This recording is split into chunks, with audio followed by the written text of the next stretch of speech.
that has brought together policymakers, regulators, market practitioners, and industry leaders from across the world to engage on the future of global finance. Day one delivered thoughtful discussions on the changing architecture of the global financial markets. We were privileged to hear from the governor of the Bank of Ghana, Dr. Johnson Esiama, whose address challenged us to think about Ghana's role within a new era of financial market development and integration. Throughout the day, delegates explored critical themes including global liquidity, capital flows, leadership, market resilience, and the balance between profit, purpose, and people. Our breakout sessions on artificial intelligence, human capital, and the future of financial markets reinforced a key message. Technology may transform markets, but people remain the center of trust, resilience, and long-term growth. Day one also highlighted the importance of collaboration between regulators, institutions, and market participants in navigating an increasingly interconnected and rapidly evolving financial market. Ladies and gentlemen, today we build on that momentum. Day two focuses on monetary governance, digital transformation, financial stability, inclusive governance, diversity in markets, and the future of regulation in a digitally connected financial ecosystem. As hosts, Ghana remains committed to advancing market development, professional standards, ethical conduct, and regional cooperation across financial markets. Hosting this Congress reflects Africa's growing importance within the global financial system and our collective ambition to help shape its future. To all delegates joining us from across the world, thank you for your presence, your partnership, and contribution to this Congress. As we begin today's Congress and programs, let us continue to exchange ideas openly. Let us strengthen relationships and work together towards a more resilient, innovative, and inclusive financial market. Welcome again to Day 2 of ACI World Congress 2026. Thank you.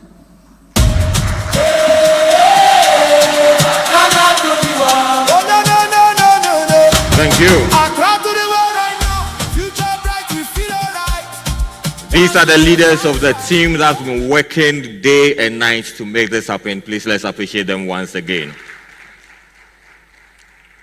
Talking about the team that's made this happen, we've seen so much talent at play. You usually know them during the day as traders, as fund managers, as back office and middle office personnel. But it's amazing to see the talent at play. Both of your MCs are financial markets professionals as well. We've seen people on the technical side. Guess what? The mobile app for this event was developed by an ACI Ghana member who is a fund manager by day and he does his coding at night. His name is Selom Selawaka. Please give it up for the whole of the ACI organizing team that has made this possible. We appreciate all of you. Thank you. We want to use this opportunity to take some goodwill messages. As a financial market, we don't work in isolation. We work with regulators, we work with the stock exchange, and we work with other associations to make this happen. In the course of the next couple of minutes, I'm going to mention a few organizations who take turns to give us their goodwill message. We'll begin with the Securities and Exchange Commission.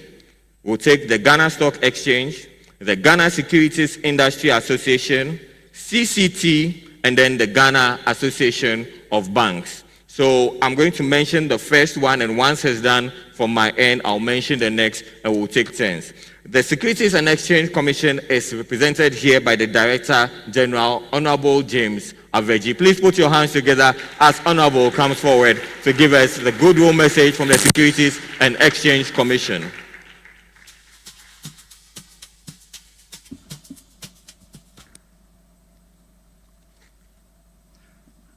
Thank you very much. Mr. Chairman, I want to stand on the existing protocol to deliver a brief solidarity message to the ACI World Congress 2026. The Securities and Exchange Commission would like to congratulate the ACI Financial Market Association for organizing the ACI World Congress 2026 here in Accra, Ghana. As a professional body that combines membership, services, education, and ethical governance to support the advance the wholesale financial market community globally. The choice of Ghana for the Congress is a demonstration of the global recognition of the role of Ghana in the advancement of global market. We also extend our warm solidarity message and commendation to the association. On our part as SEC, we are steadfast and committed to building a financial ecosystem that is innovative, resilient, and inclusive. In an era of rapid digital transformation, our leadership has been instrumental in positioning Ghana as a forward-looking jurisdiction within Africa's evolving financial landscape. Our proactive approach to embracing financial technology has created fertile ground for innovation by fostering an environment where digital solutions can strive. We are not only modernizing market infrastructure, but also expanding access to capital for businesses and entrepreneurs who might be previously underserved by the traditional financial system. At the heart of our mandate as a security regulator lies a profound dedication to investor protection. In a digital age where complexity can obscure risk, our vigilance ensures that market participants, whether seasoned institutions or first-time retail investors, can engage with confidence, knowing that robust safeguard and regulatory regime are in place to protect their investment. The trust that underpins any capital market rests upon integrity. Our regulatory rigor and commitment to transparency have strengthened Ghana's market, deter misconduct, and reinforcing the credibility that attracts both domestic and international investors. Our vision of inclusivity is the most commendable. By lowering barriers to entry and promoting broader participation across Ghana's diverse population, we are democratizing access to wealth creation and ensuring that the benefit of capital market development reach all segments of our society.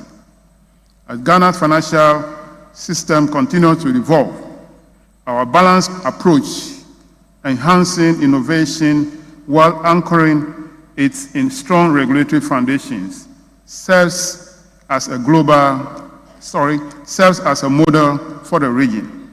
We therefore stand with you to achieve the goals of the association at this conference and look forward to the continued growth and resilience of Ghana's capital market and beyond. Thank you very much. Thank you, sir. Thank you, Securities and Exchange Commission. Our next good message will come from the Ghana Stock Exchange, from the MD, Ms. Abna Amwa, who is here represented by the Head of Marketing and Public Relations, Mr. Jerry Boachi Dankwa. Please put your hands together for him as he comes forward.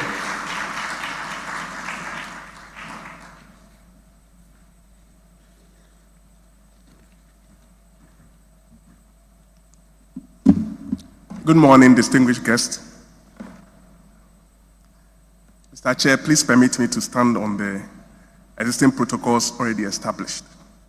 Ms. Abnamwa, the Managing Director of the GNC, was here yesterday, but unfortunately, she couldn't make it here today due to other personal engagements, and she's asked me to read this solidarity message on her behalf.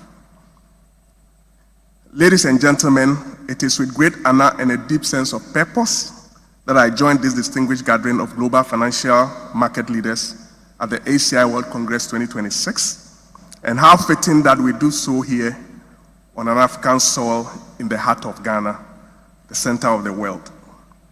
This moment is more than a conference. It is a statement that Africa is not just a participant in global financial markets, it is a shaper of their future. On behalf of the Ghana Stock Exchange, I extend our warmest congratulations and solidarity to ACI Ghana on the successful organization of the ACI World Congress in Ghana. The theme, Elevating Markets, Empowering People, reflects a timely and important call to strengthen financial markets while ensuring that their impact ultimately translates into opportunities and prosperity for people and communities. We commend ACI Ghana for convening this important global gathering, bringing together industry leaders, policymakers, regulators, market practitioners, and key stakeholders for such meaningful engagements. Platforms like this play a critical role in promoting collaboration, innovation, and thought leadership across the financial ecosystem. GSC is happy to be associated with key stakeholders like the Bank of Ghana, SEC Ghana, Ghana Association of Banks, Ghana Securities Industry Association, and other partners whose support demonstrate the strength of collaboration within Ghana's financial sector. As a key institution within Ghana's capital market ecosystem, the Ghana Stock Exchange remains committed to supporting initiatives that strengthen markets, promote knowledge exchange, and create pathways for greater economic opportunity.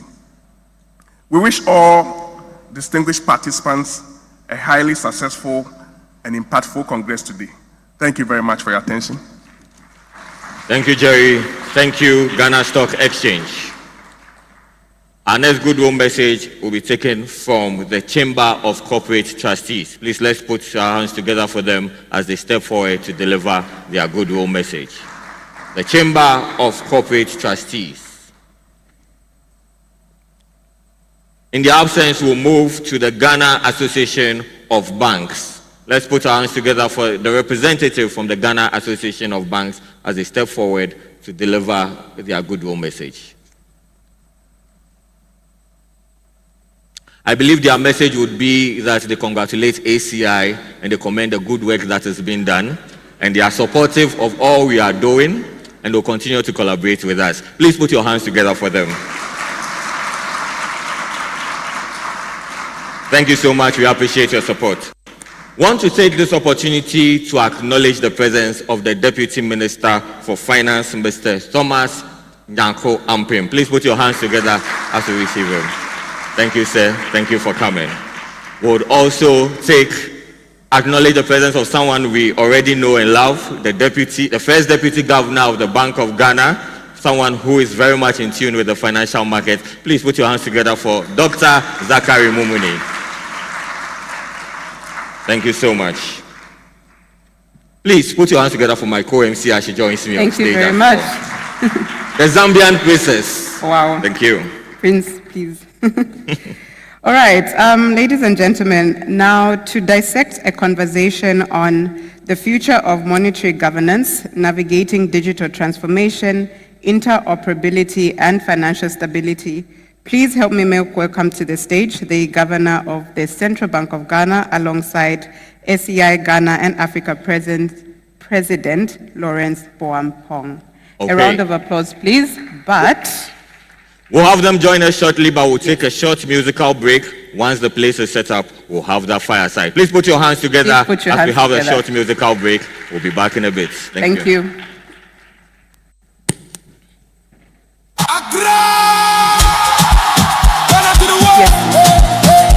ACI 2026 Financial Market Association, Africa we there. Ghana to the world.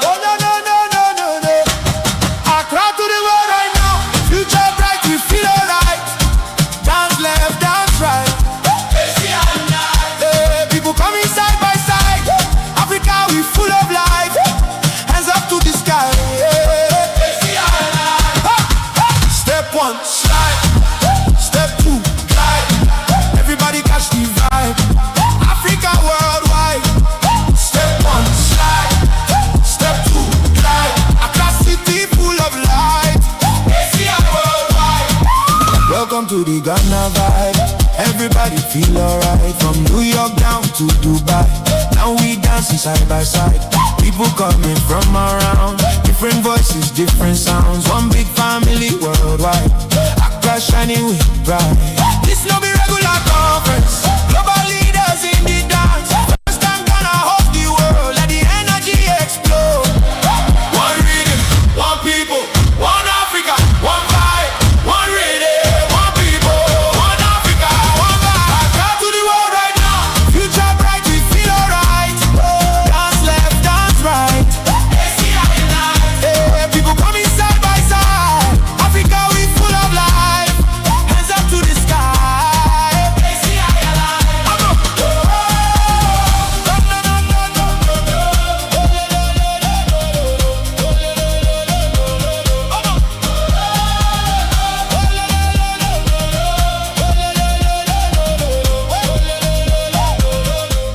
Finance people everywhere. Big ideas filling the air. Markets moving everywhere. Now we dancing without care. South Africa did it first. Now it's Ghana turn to burst. From the beaches to the streets. Feel the rhythm, feel the heat. Everybody move your feet. Feel the Ghana energy. When the love drums start to play, nobody go stand one place. Hey! Left foot, right foot, turn around now. Hey! One love, one vibe. Financial Market Association worldwide. Right now.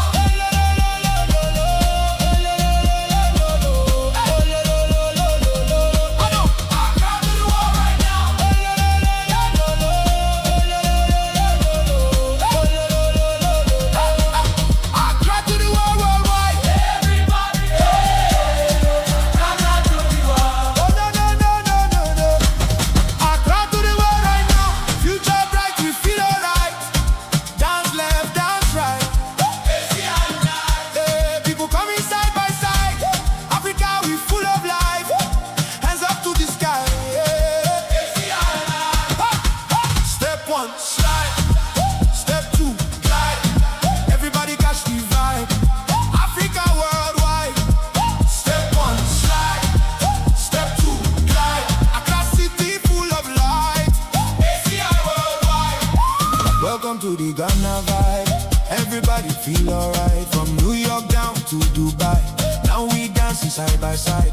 People coming from around. Different voices, different sounds. One big family worldwide. Accra shining with pride.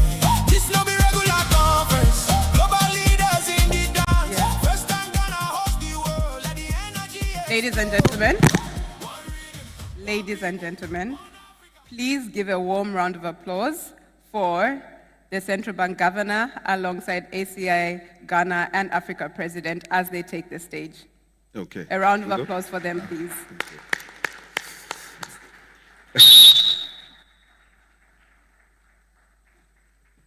I think we can do better. Another round of applause. Thank you.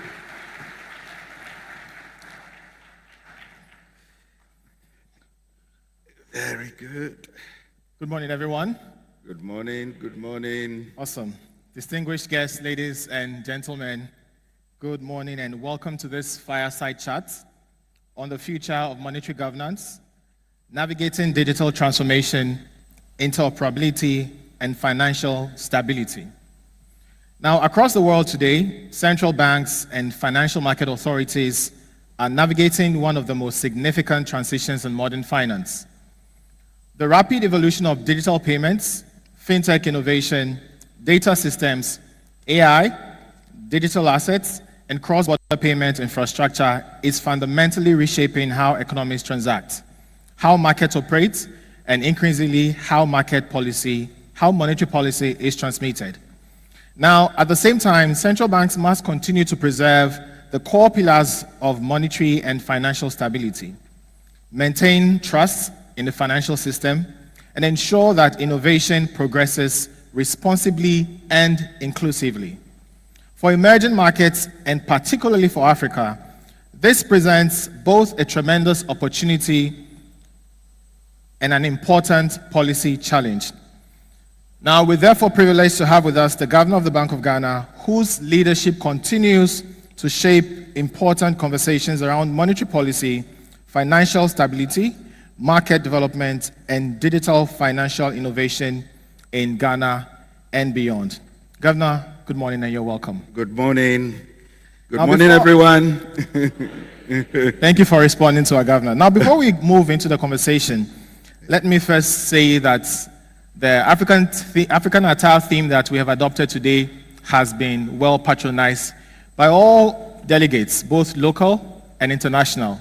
And Governor, I think you've taken the lead, and I think special recognition to our Deputy Finance Minister, who I apologize for not indicating the dress code, but on getting here, he went out and came back in his fugu. Please, let's acknowledge our Deputy Finance Minister.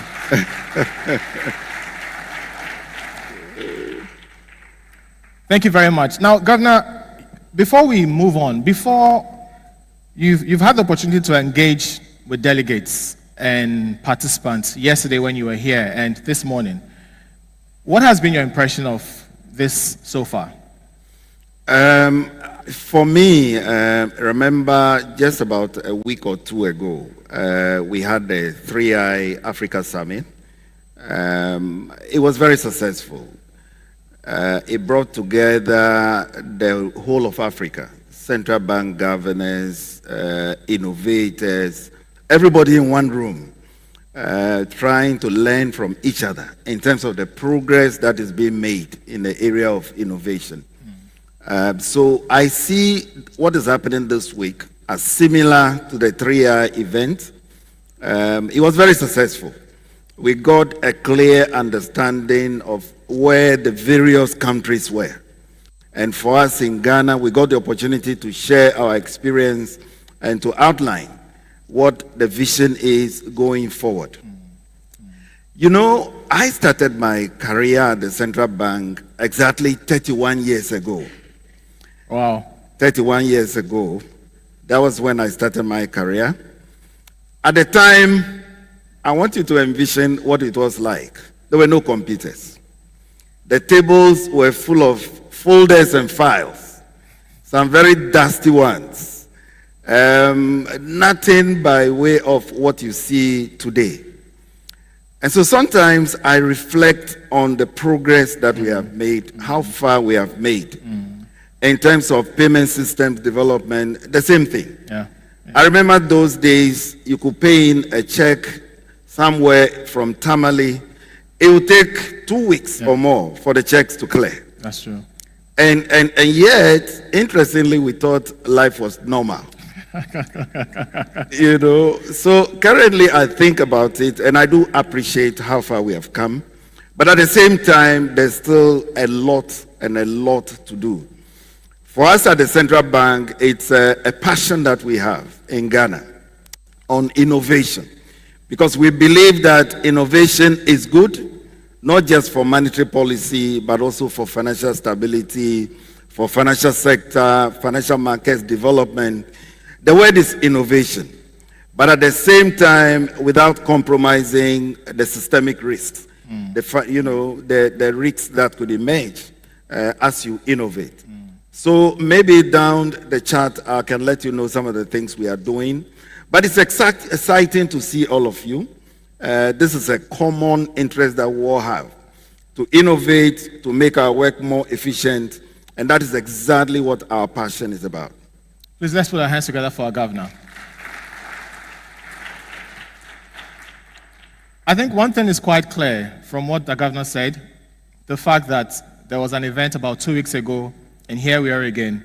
It tells of the fact that the central bank is at the forefront of driving innovation across our markets. And for 3I Summits and the ACI World Congress to happen in Accra, in Ghana, at this time, it tells that Ghana and Africa is the future. And so if you know you're proud to be an African, and if you know you're proud to be an international delegate who wants to be adopted as an African, please put your hands together for yourselves.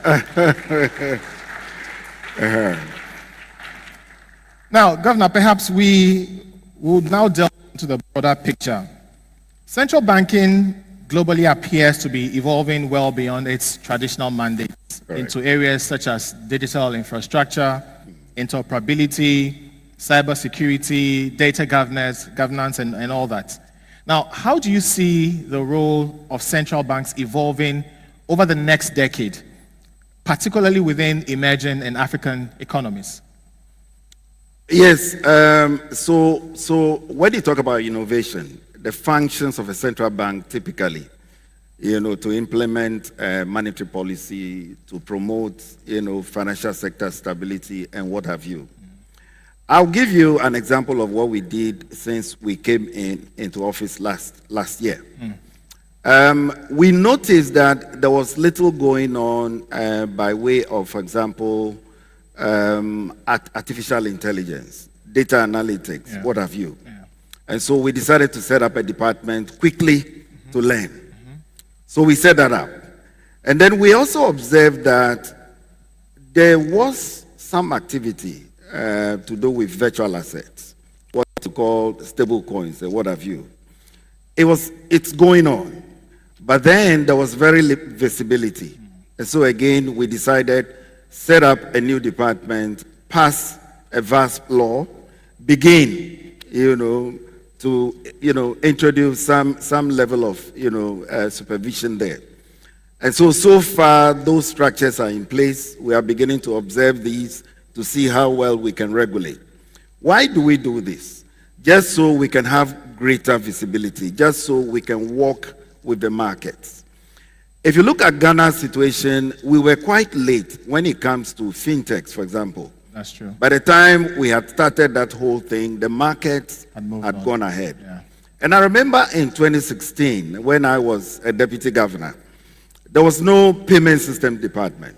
We only had a banking department with one desk, which was doing very little. And I remember I went to my governor, I said, Mr. Governor, we are late. We are behind the markets. Let's set up a dedicated payment systems department so we can catch up. So that's how come in 2016 we set up the payment systems department. We populated it, we trained the staff, and then later on, the fintech department was carved up, and you can see so much has been going on in that space. Currently, one of the things we are thinking of is to have a dedicated, regulatory environment just for fintech regulation.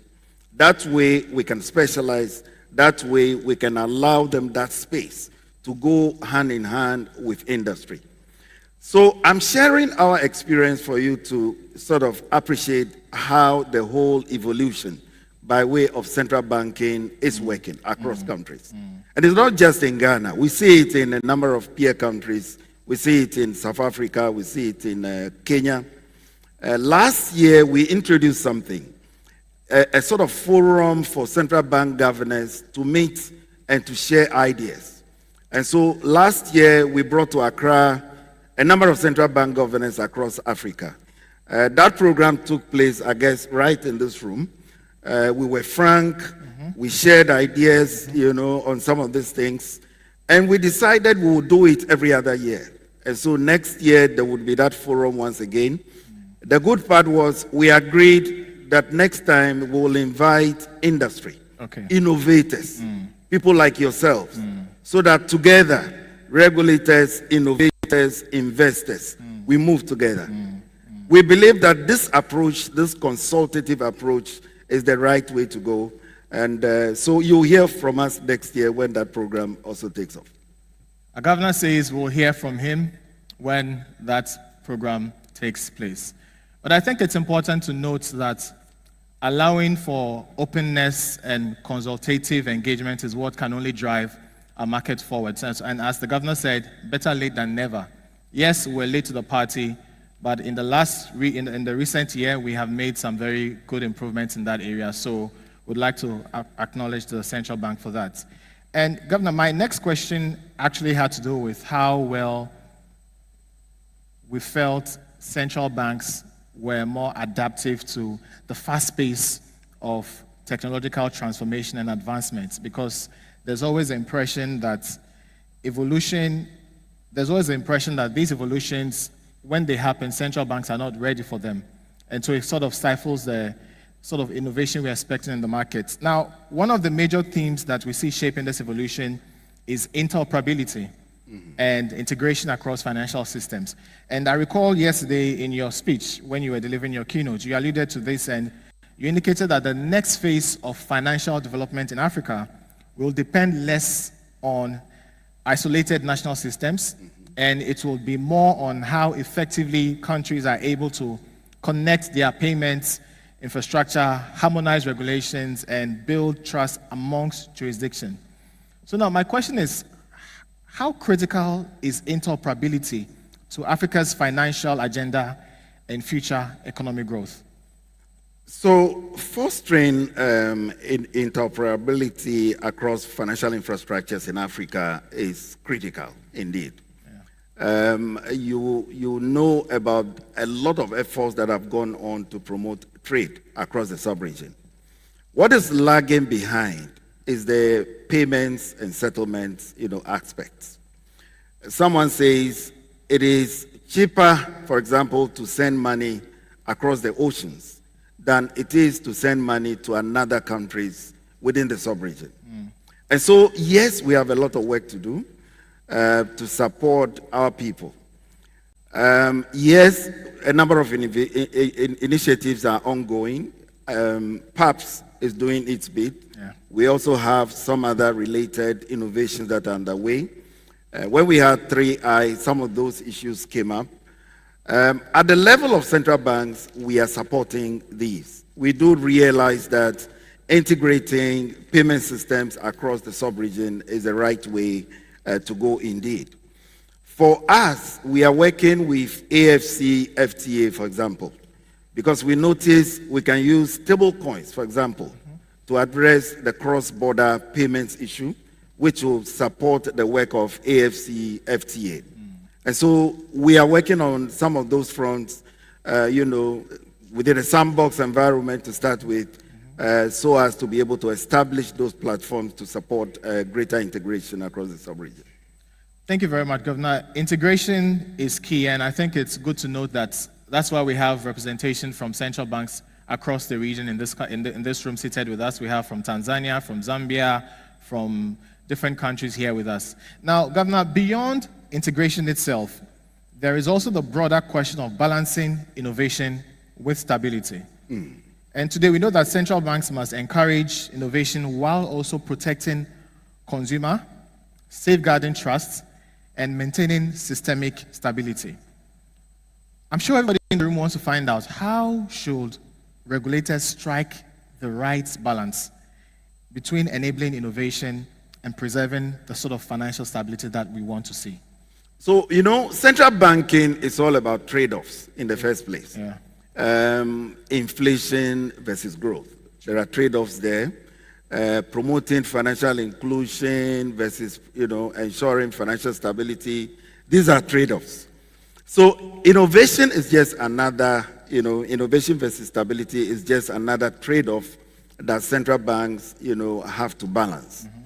How do we do this? Regulatory sandboxes, innovation hubs. These offer a controlled environment within which these can be developed, but at the same time ensuring that you are regulating the risk, without, frustrating the technology. Okay. And so for us in Ghana, that is one, approach we've been adopting. Do not regulate the technology, but regulate the risk. Work with them, understand what it is about, so that you do not frustrate, you rather facilitate in your approach. And so, yes, at the 3I, we announced, for example, that we'll promote a sort of sub-regional sandbox framework, because we must learn together. Innovation hubs, we want to encourage some of these in almost every region in Ghana to promote learning, but at the same time in a controlled environment. So these are some of the approaches we are using to ensure that financial stability is not compromised at all. I think one thing that is striking for me is the point you just made about sub-regional sandbox and all that. And it just reminds me of the saying that if you want to go fast, you go alone. That is so true. But if you want to go far, you go together. You go together. And so clearly it means that we need that togetherness and integration to take us to the next level and achieve the sort of financial stability we want to see. Another important dimension of this conversation relates to trust and governance within the increasingly digital financial ecosystem. Because we know that today trust is becoming central to the effectiveness of monetary and financial systems. Now, Governor, in your view, what must central banks, regulators, market participants, everybody sitting in this room, what must we do to sustain trust and confidence within this rapidly evolving digitally financial environment? So sustaining trust, in my view, comes from a number of areas. From the perspective of the regulator, from the perspective of the market participants, the innovators, and then also from the perspective of the investors. For us regulators, maintaining trust, maintaining credibility is really one thing we take seriously. As a central bank, all you have to be able to anchor inflation expectations, for example, it's about preserving your credibility, your trust. And then on the part of the market participants, this is the way you treat your customers. And then on the perspective of investors, it's about your capital and how you scale. We believe that these three, players have to move all together. Maintaining trust, preserving credibility. And one thing we've also found useful in Ghana is to have regular consultations among these three players. So for the first time last month, we decided to invite the CEOs of all fintechs that are operating in the country, to invite them to one breakfast, session. And so we met that morning. And for about an hour and a half, it was exciting. We listened to each other. They heard us, and we heard them. And together we agreed on how to go and where to go. And then we agreed that next time the banks also have to be involved because they are equal players. We agreed that the national switch operator also has to be involved. So that is the approach. In a consultative way, we believe we can move together, we can balance the risks, between innovation and stability and move in an efficient way. And that's one approach we will suggest. So, Governor, I think it's quite clear that we need all hands on deck. That's true. To make this possible. If we have to zero this specifically to African markets, we know Africa is often described as having the opportunity to leapfrog traditional financial infrastructure and help shape the future of modern finance. Now, what do you believe must happen over the next decade for us to fully harness transformation while ensuring and maintaining resilience, inclusion, and maintaining monetary stability? So a number of things. The fact remains that we should continue to build the digital public infrastructure, that it's open, that is interoperable, and that is competition enhancing. And that is essential. Very true. On financial inclusion, we have to move along to promote financial inclusion, but not just in terms of access, in all the dimensions that matters. To give you some data, in Ghana, we still have some regions where you have barely 3 or 4 bank branches. I don't want to name the regions, just about 4 bank branches in the entire region. Now, in terms of financial inclusion, what can they do? They can only do so much. And so again, that's why we are embracing technology. Because through innovation, we can reach out to all those people in that region, notwithstanding the few number of branches that they have. So financial inclusion is one. We must embrace financial inclusion. Then the next is resilience. Resilience in terms of the architecture that we are putting in place. We mentioned that we need to balance innovation versus financial stability. It is exciting we are putting the architecture in place, but don't forget the resilience is also key. Sure. Issues about cybersecurity are so important. So in Ghana currently, we are moving ahead with what we call the FICSOC. Because not only is it okay for one system to be secured, it makes sense for us all to be secured. And so we are able to observe the exposure that industry is facing, and in a timely manner, we are able to act proactively to address some of the risks that we face. Then we must also invest in our own analytical and supervisory capacity, training, learning, peer learning. That has to be emphasized. And above all, as central banks, as they say, our functions continue to be the same. Innovation, yes, but our emphasis on the objectives of the central bank remains the same. The need to promote financial stability, need to promote, price stability, that remains paramount. And for that to happen, you must be able to anchor inflation expectations. Macroeconomic stability is indispensable. So it's a balance of several balls that you have to keep, moving on. But I believe that central banks in Africa, as I said, are moving in the right direction. We are working together. We met at the 3I Summit. Currently, we still have a number of central banks right here. Yeah. We have our own meeting later this afternoon among ourselves. We'll be discussing some of these new approaches and then learn from each other. We believe that this is the way to go. We can leapfrog. We can support the trade integration agenda. We can enhance the payment system rails. That way, we will catch up, with the markets and we'll move along together. Thank you very much. Please put your hands together for our governor. Very, very insightful points he makes this morning. And one thing is crystal clear, the fact that there is a clear approach on how to tackle the concerns we're discussing this morning. And I'm excited that we're not doing this alone. He's doing this together with your good sales, market participants, and of course, other central banks in the region. So, Governor, I would want to ask, as I bring this conversation to an end, so where does institutions like ACI and market practitioners come in supporting you on this journey? So financial markets play a key part, in, attaining our mandate. The markets are the medium through which our monetary policy works. And so financial market development is directly linked to the success of our programs. And for me, because innovation is playing a role in terms of what financial markets are doing, it is really, really important in terms of what ACI and other related groups are doing. And that is why we are happy to be supporting the program right here in Ghana. We'll encourage you to move on together.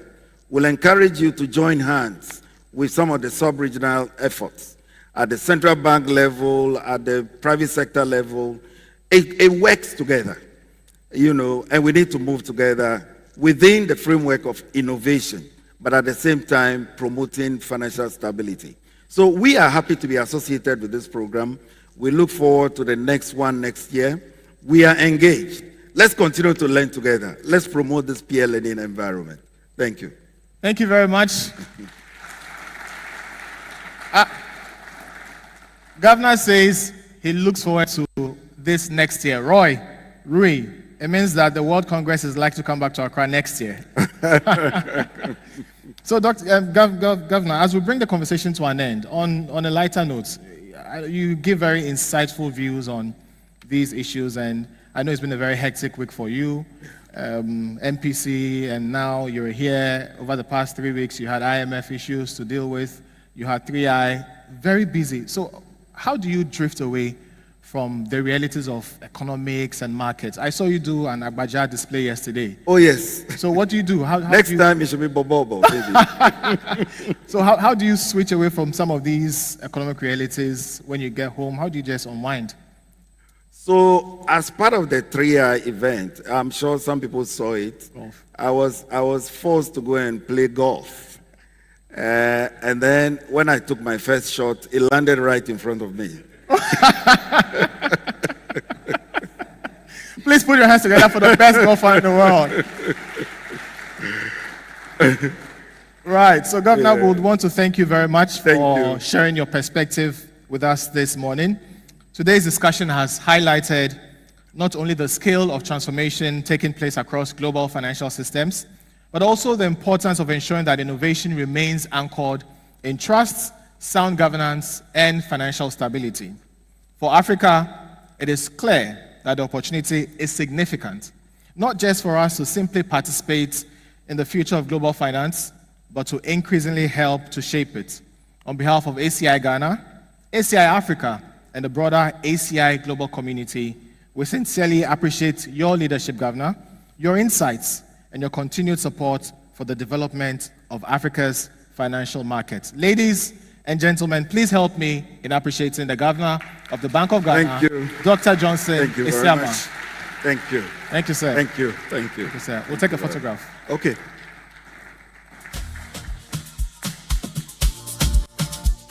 Go to the middle? Okay. Right here, sir. People coming side by side. Africa, we full of life. Hands up to the sky. Step one, slide. Thank you, sir. Thank you. Thank you. Everybody catch the vibe. Africa worldwide. Thank you, Mr. Governor. Thank you, Lawrence. Step two, glide. Accra city full of light. Please put your hands together once again for the Governor of the Bank of Ghana, Dr. Johnson Pandit Isiama. Want to use this opportunity to acknowledge our partners and sponsors for this program. As mentioned earlier on, we are held by the kind courtesy of the Bank of Ghana, who are the host partner for this program. We've seen the governor here, the first deputy governor here, and many members of the Bank of Ghana team. We appreciate you. Thanks for your support. Thanks for your encouragement. Please, let's hear it for Bank of Ghana. Put your hands together for them once again.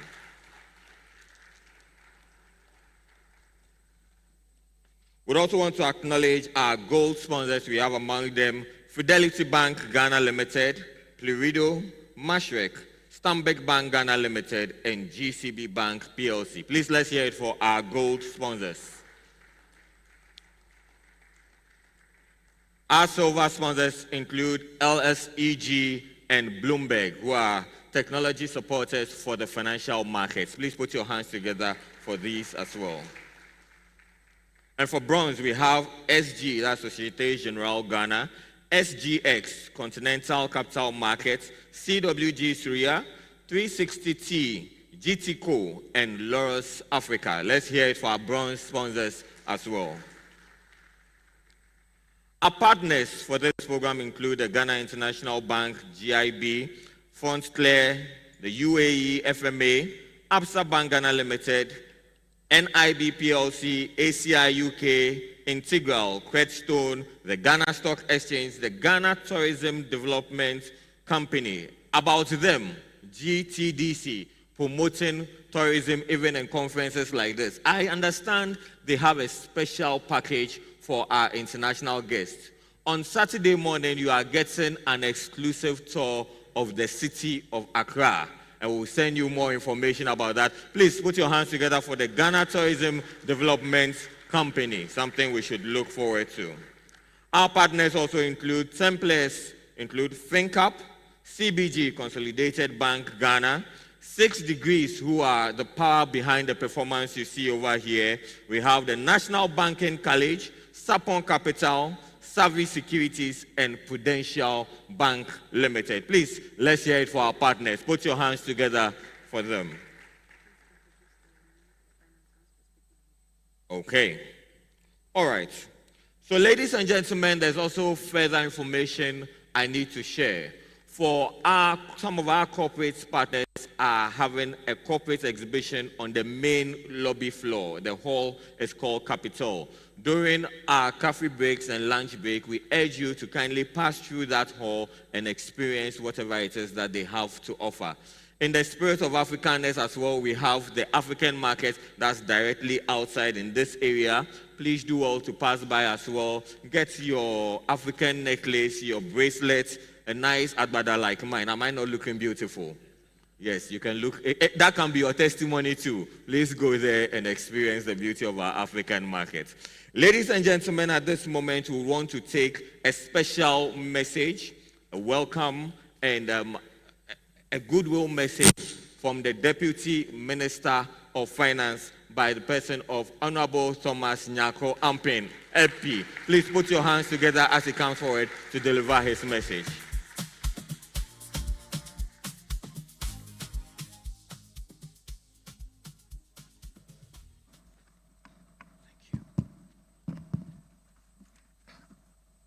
Thank you. I bring you greetings from the Finance Minister for the Republic of Ghana, Dr. Kasil Ato Forsen, who was scheduled to deliver this statement. And to say that when I walked in suit, the MCs decided to make my life so uncomfortable. It made me feel so bad that I had to rush to go and look for a smock to wear. And also, especially when I heard that our friends from Zambia are here, I thought I should also appear in one. It is an honor to welcome you all to Accra for the 2026 ACI FMA World Congress. Ghana is deeply privileged to host this important congress of global financial market leaders, policymakers, regulators, investors, and innovators at a time when the world economy is undergoing profound transformation. We meet at a defining moment in the history of global finance. Across the world, markets are being reshaped in real time by geopolitical fragmentation, technological disruption, artificial intelligence, climate transition pressures, sovereign debt vulnerabilities, and shifting global capital flows. Yet, amid this uncertainty, one truth remains constant, and that is strong economies are built on strong institutions, and strong financial markets are built on confidence. That is confidence in policy direction, confidence in fiscal discipline, confidence in institutions, and confidence in the future. It is therefore both timely and significant that the global financial community has gathered here in Accra under the theme, Elevating Markets, Empowering People. Because ultimately, financial markets must do more than move capital. They must expand opportunity. They must finance innovation. They must support enterprise, and they must improve the lives of people. This Congress is taking place at a period when the global economy continues to navigate considerable uncertainty. Climate risks, geopolitical tensions, elevated borrowing costs, and tighter global financial conditions continue to test the resilience of markets and institutions worldwide. For emerging and developing economies, the challenge is even more profound. How do we build resilient economies while sustaining growth, attracting investment, and protecting livelihoods? This is why confidence matters. Over the last 17 months, Ghana has undertaken one of the most significant macroeconomic adjustment and recovery programs in its recent history. Supported by the IMF and anchored on difficult but necessary reforms, government has focused on restoring macroeconomic stability, rebuilding investor confidence, strengthening public finances, and protecting the foundations of long-term growth. These reforms were to stabilize the economy, restore credibility, strengthen market confidence, and reposition Ghana within an increasingly competitive global economic environment. Today, we can all attest to the results. Macroeconomic stability has been restored. Investor sentiment has actually strengthened. Importantly, sovereign risk perceptions have improved as well. Recent assessments by international rating agencies confirm this. These developments matter greatly because the relationship between fiscal stability, sovereign credibility, and financial sector resilience is direct and undeniable. When sovereign fundamentals weaken, financial systems come under pressure. borrowing costs rise, liquidity conditions tighten, investor confidence weakens, and banks face higher risk exposure and reduced access to affordable financing. When fiscal discipline is restored and policy credibility is strengthened, however, confidence returns to markets, capital flow increases, financial institutions become more resilient, lending conditions improve, and the private sector gains greater room to invest, innovate, and grow. This is why macroeconomic stability matters. It is the foundation upon which resilient, competitive, and inclusive financial markets are built. Ghana's successful completion of its IMF-supported ECF program marks an important turning point in this journey.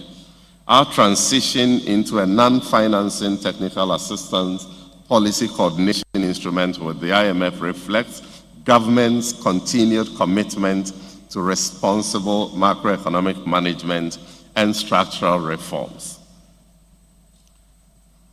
This transition sends a powerful signal to domestic and international markets that Ghana is moving from a phase of economic stabilization towards a phase focused on sustaining growth, strengthening institutions, and accelerating transformation. As we consolidate these gains, government is equally focused on repositioning Ghana for the future through our bold and transformational new economy agenda. This agenda is about fundamentally re-engineering the structure of the Ghanaian economy for the future, moving from extraction to value addition, from informality to productivity, from vulnerability to resilience, from dependence to competitiveness. We want Ghanaian businesses to compete globally.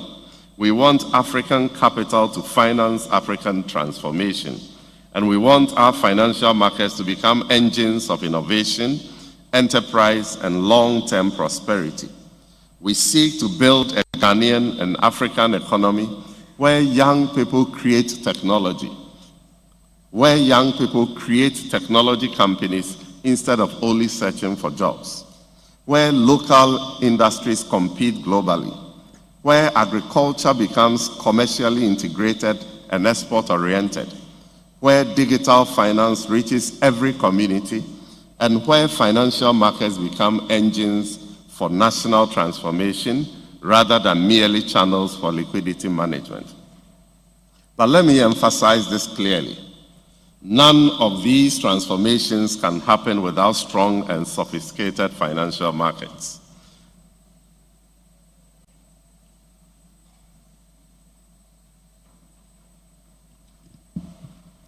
I can see signals that our revered Vice President is about to enter. But let me emphasize this clearly. None of these transformations can happen without strong and sophisticated financial markets. The transformation journey will require patient capital. It will require innovative financial structures. It will require deeper and more integrated bond markets. It will require blended finance solutions. It will require venture capital and private equity. It will also require sustainable finance instruments. Africa today stands at the center of an important transformation in global finance. By 2050, 1 in every 4 people in the world will be African. The continent possesses the world's youngest population, rapidly expanding digital ecosystems, rising urbanization, and enormous untapped investment potential. Yet Africa still receives a disproportionately small share of global capital flows. This must change.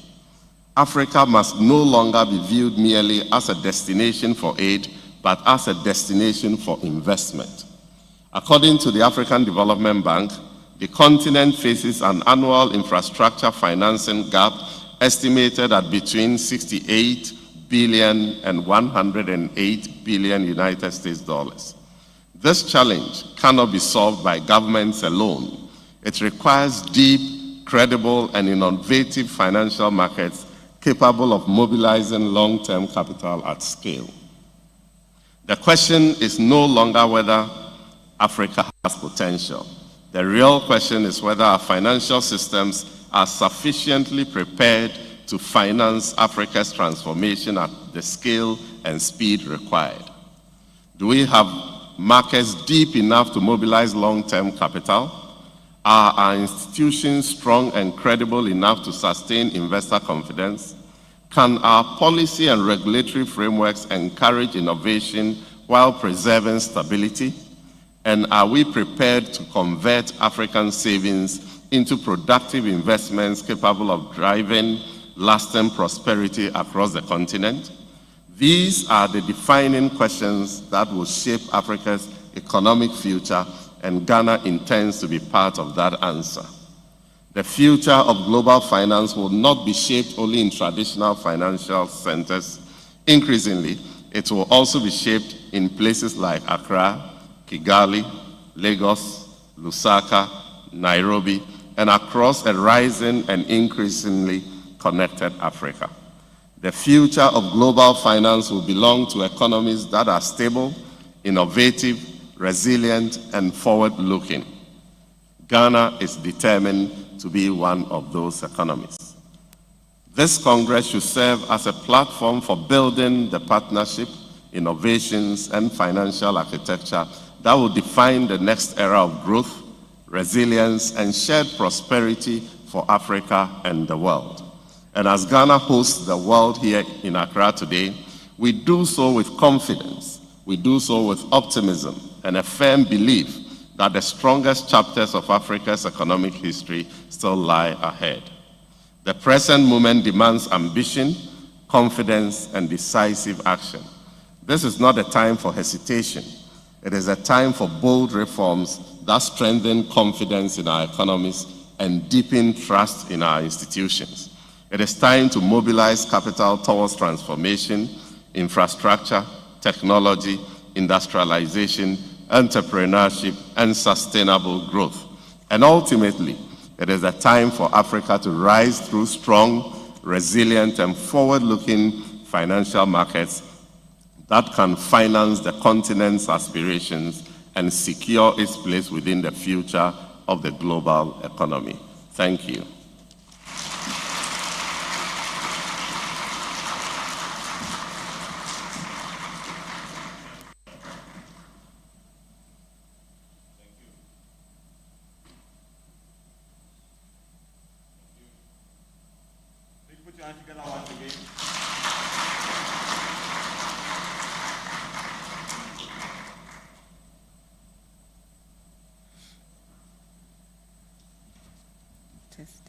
Ladies and gentlemen, shall we rise to receive the Vice President of the Republic of Ghana, Her Excellency Nana Jane Opoku Ajiman, Prof.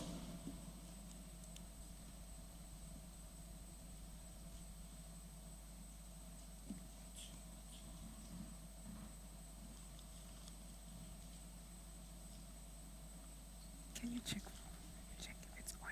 Is it green? Okay, it's on.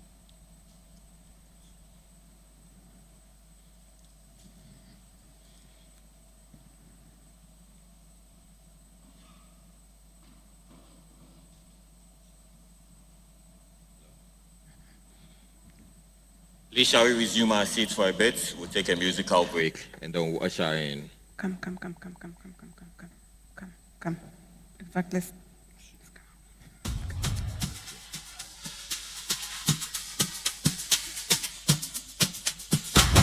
Accra to the world right now. Future bright, we feel alright. Dance left, dance right. ACI unite. Hey, people coming side by side. Africa, we full of life. Hands up to the sky. ACI unite. Step one, slide. Step two, glide. Everybody catch the vibe. Africa worldwide. Step one, slide. Step two, glide. Accra city full of light. ACI worldwide. Welcome to the Ghana vibe. Everybody feel alright. From New York down to Dubai. Now we dancing side by side. People coming from around, different voices, different sounds. One big family worldwide. Accra shining with pride. This no be regular conference. Global leaders in the dance. First time gonna host the world. Let the energy explode.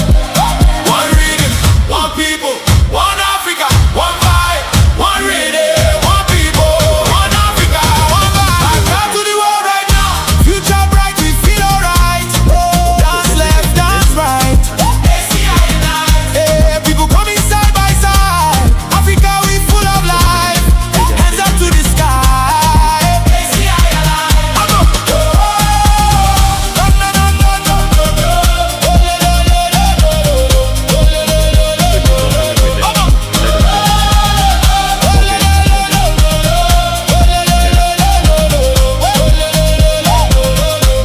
Finance people everywhere, big ideas filling the air, markets moving everywhere. Now we dancing without care. South Africa did it first. Now it's Ghana turn to burst. From the beaches to the streets, feel the rhythm, feel the heat. Everybody move your feet. Feel the Ghana energy. When the love drums start to play, nobody goes down one place. Hey! Left foot, right foot, turn around now. Hey! One love, one vibe. Financial Market Association worldwide.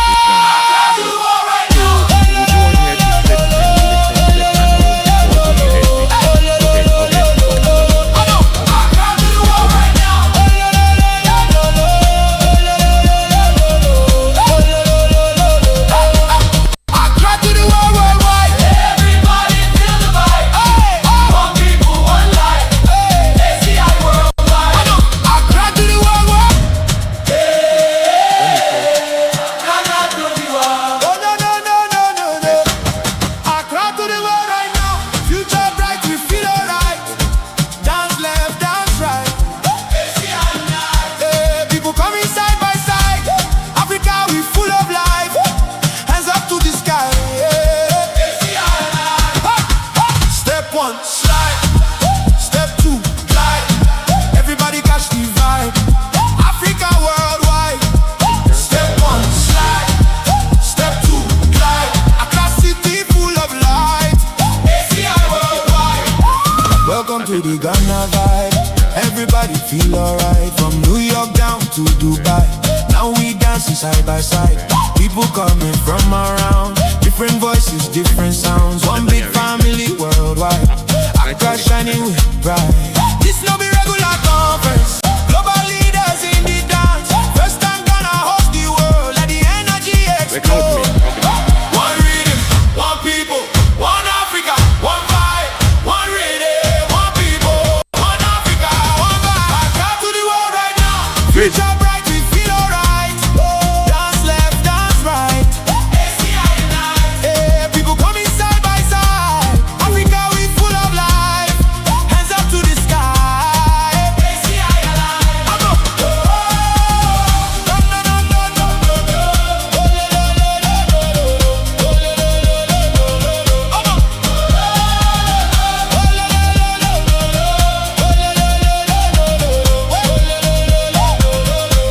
Finance people everywhere, big ideas filling the air, markets moving everywhere.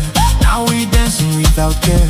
South Africa did it first. Now it's Ghana turn to burst. From the beaches to the streets, feel the rhythm, feel the heat. Everybody move your feet. Feel the Ghana energy. When the love drums start to play, nobody goes down one place. Hey! Left foot, right foot, turn around now.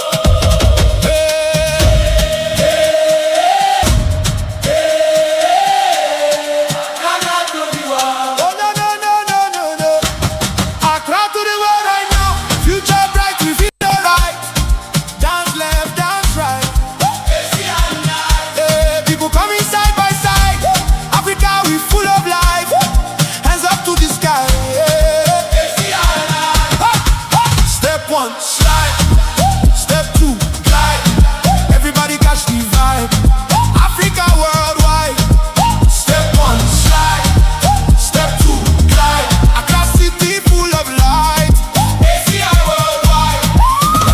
to the Ghana vibe.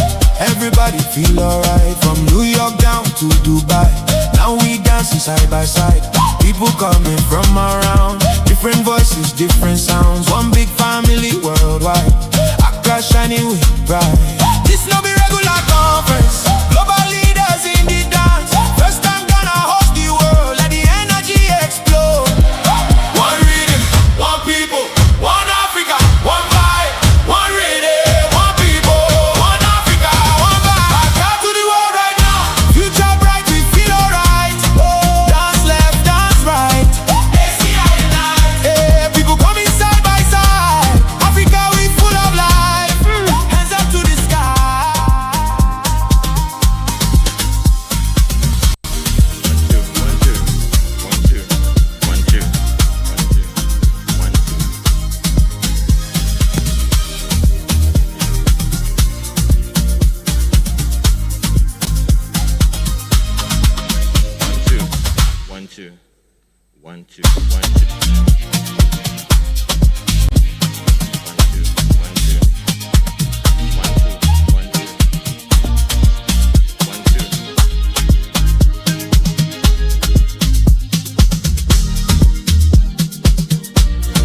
Ladies and gentlemen, shall we rise as we receive the Vice President of the Republic of Ghana?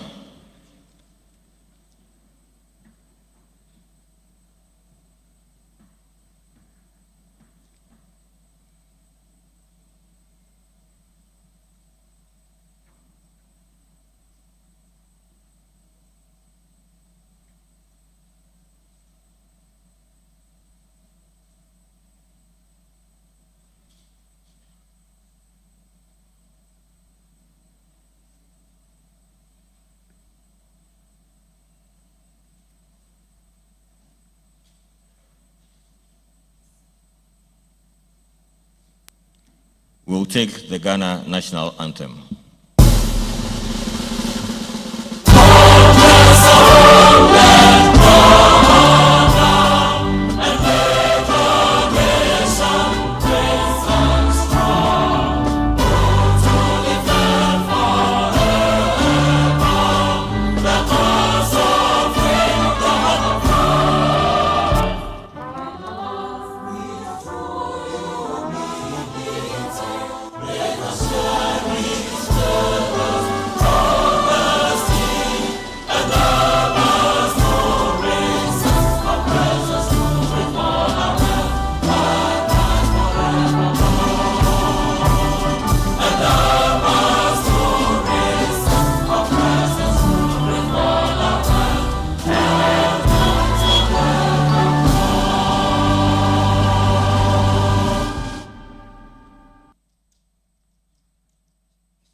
Thank you very much, ladies and gentlemen. You may resume your seats.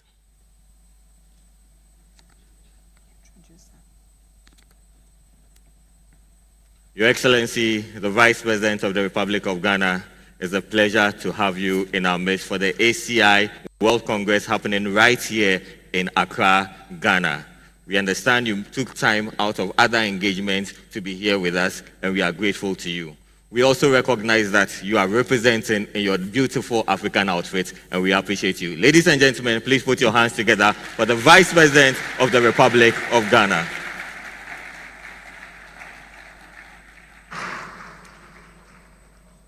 We will take a few videos to tell us about the ACI World Congress and what happened yesterday. Thank you. 22nd of May 2026 at Kempinski Hotel. Join us as we explore new horizons, foster global partnerships, and drive the future of the global financial markets. Save the date, save your seat. Final registrations are ongoing on the website www.cra2026.com. See you there.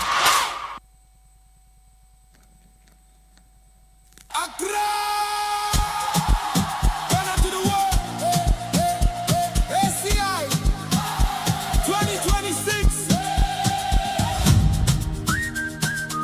Financial Market Association. Africa, we there. Ghana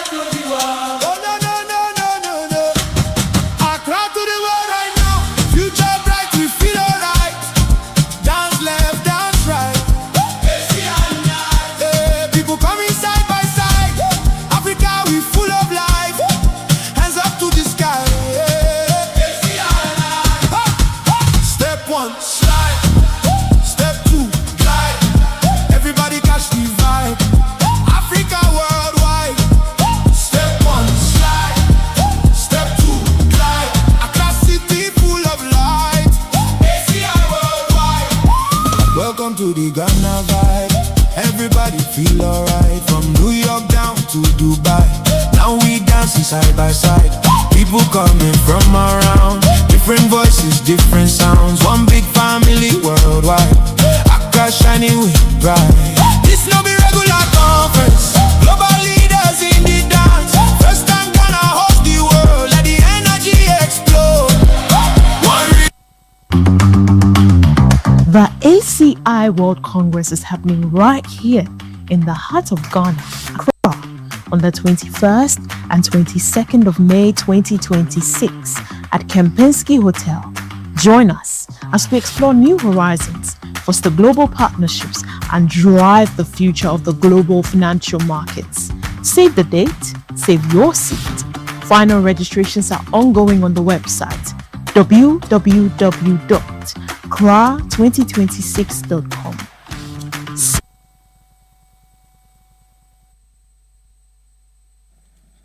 Put your hands together, Round ladies of and applause. gentlemen. Super. That was amazing. Go ahead.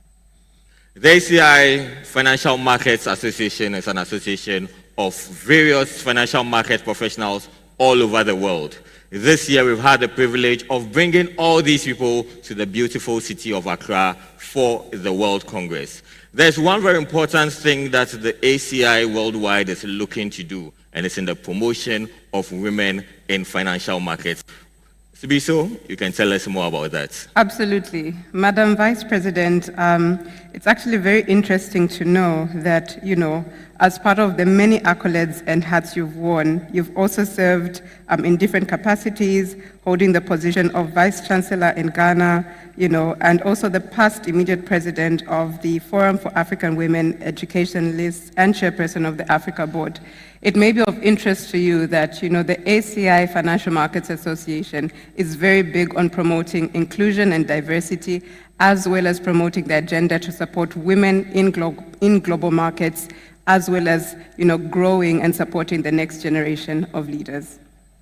Super. Please put your hands together for ACI as we continue to promote diversity and inclusion. On that note, ladies and gentlemen, it gives me joy to call upon for this special keynote from the special guest of honor for this occasion, the Vice President of the Republic of Ghana.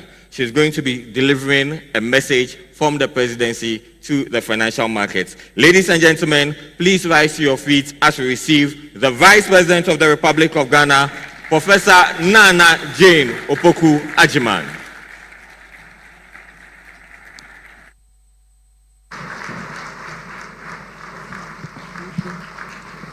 Thank you very much. Please take your seats.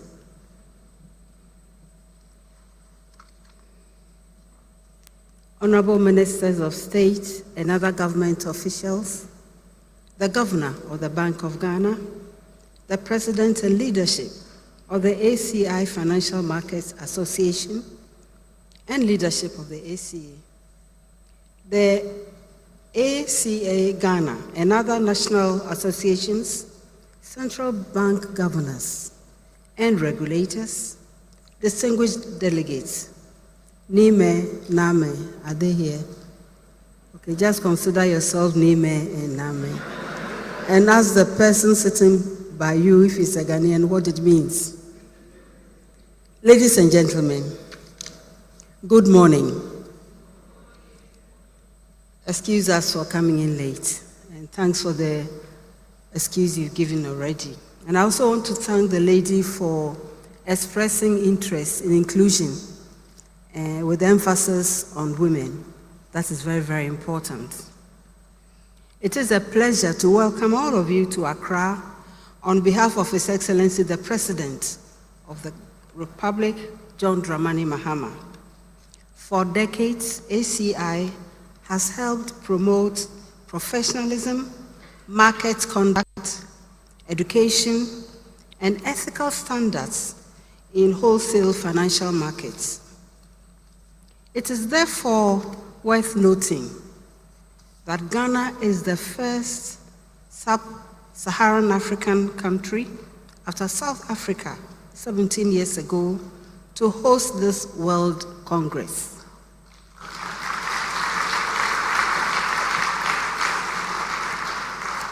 This reflects the growing importance of African financial markets and their expanding role in global market development. The theme for this Congress reminds us that markets exist to serve people, mobilize capital, support enterprise, price risk, allocate resources, and create opportunity. To elevate markets, therefore, we must empower the people who build, regulate, participate in, and depend on them. Ladies and gentlemen, the world is still adjusting to the aftershocks of inflation, higher interest rates, sovereign debt pressures, geopolitical tensions, climate risk, supply chain shifts, rapid technological disruption. The list is endless. For emerging and frontier markets, these changes affect exchange rates, fiscal planning, trade finance, portfolio flows, debt sustainability, and the cost of capital. They shape businesses' investment capacities, government planning, and the ability of households to live with dignity. We cannot build strong economies on weak markets. Resilient markets cannot be built without trust. And trust cannot exist without competence, ethics, and robust institutions. Ladies and gentlemen, we often speak of capital markets in terms of instruments, yields, liquidity, and infrastructure. Of course, these are important. But behind every trade, policy decision, and market innovation are people making judgments. That is why we need professionals who understand their products and their purpose, manage risk with integrity, interpret data with discernment, and uphold conduct as the basis of the market's credibility. We also need regulations and regulators, institutions, and professional bodies to prepare people for the complexity and pace of modern markets. Our continent has a young population. We have expanding cities, growing digital adoption, and high entrepreneurial energy. If we invest in young people's skills, they will participate in these markets and even go beyond to contribute to designing them. But we must be deliberate and build trust through fair and consistent standards and institutions that remain relevant under pressure. This matters even more now that financial systems are becoming faster, more digital, and increasingly automated. Discussions of markets today must take artificial intelligence into account. AI is reshaping how information is processed, risk is modeled, fraud is detected, and decisions are made. These create new possibilities. It can improve speed, reduce cost, expand access, and help institutions identify previously unnoticed patterns. But innovation also raises difficult questions about accountability and how human responsibility is preserved in increasingly automated systems. For countries like Ghana, the challenge is to build digital capacity while also building digital trust. We must invest in data governance, cyber resilience, local skills, regulatory capacity, and ethical frameworks. We must also ensure that smaller institutions and emerging markets are not left behind. Ghana holds this Congress at a time when our own financial markets are evolving. We recognize the need to deepen domestic capital markets, strengthen the foreign exchange market, improve market transparency, support long-term investment, and build markets that meet the needs of both users and investors. Across the continent as well, we are working to improve payment systems, strengthen regulatory cooperation, expand local currency financing, develop yield curves, deepen pension and insurance access, and connect our markets more effectively. The African Continental Free Trade Area reminds us that the future of African prosperity will not be built on fragmented markets. This is why the work of the ACI and its national associations is important to help create a professional community across borders, turn market conduct into shared practice, and ensure that finance is ethical. And so, as you deliberate over the coming days, I want to invite you respectfully to keep these 3 points in mind. First, elevating markets by strengthening trust.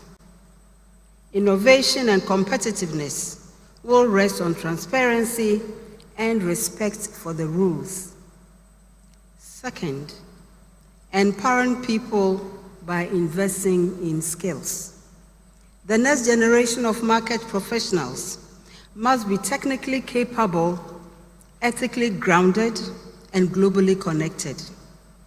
Third, using technology responsibly. AI and digital finance must be tools for better decision-making. Distinguished ladies and gentlemen, Ghana is honored to host you.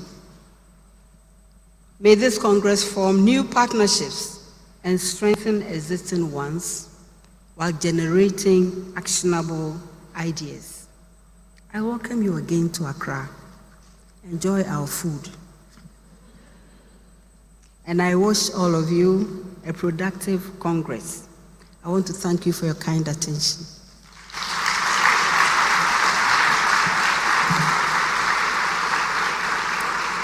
Your Excellency, please you stand to take a few pictures with us.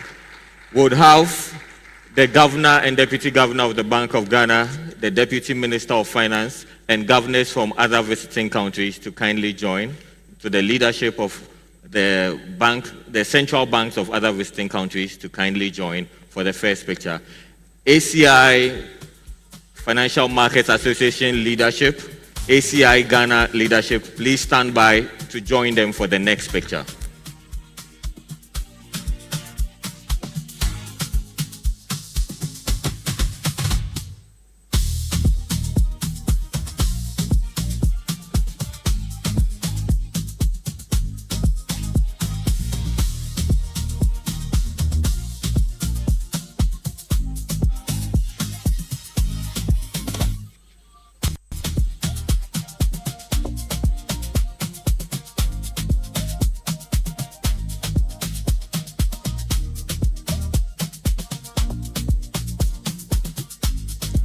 ACI Financial Markets Association leadership and ACI Ghana leadership, please stand by for the next picture. Kindly join them now. ACI Financial Markets Association leadership and ACI Ghana leadership, kindly join them for the next picture.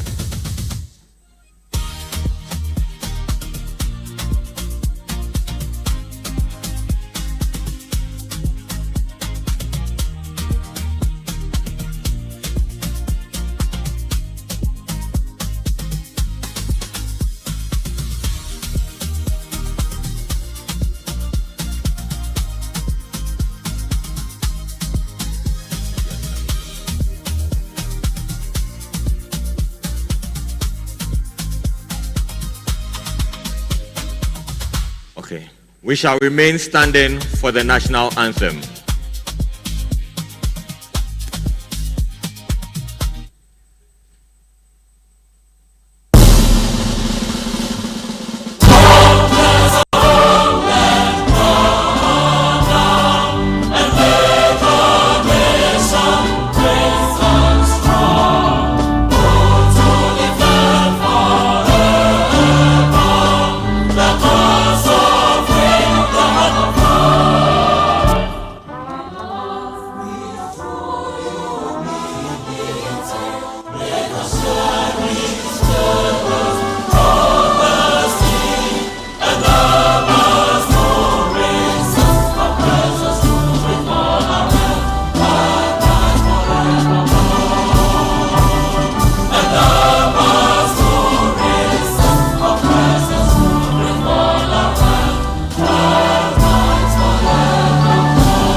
Please remain standing while the Vice President resumes her position.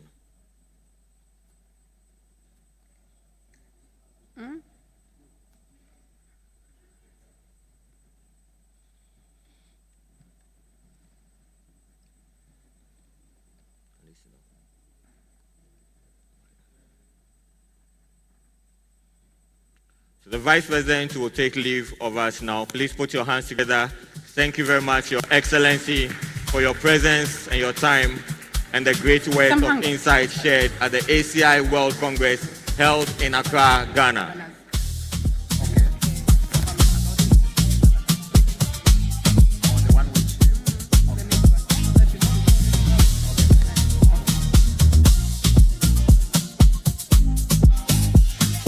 Ladies and gentlemen, you could kindly resume your seats. Kindly stay seated.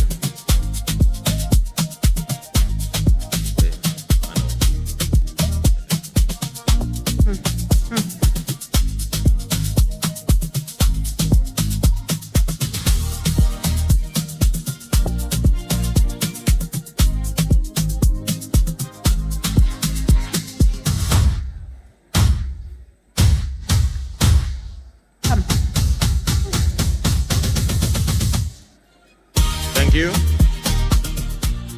We're reminded that this World Congress is brought to us by the kind courtesy of Fidelity Bank, Mashek, GCB Bank PLC, and Pluridio, who are our gold sponsors. We are backed by the kind partnership of our host partner, the Bank of Ghana.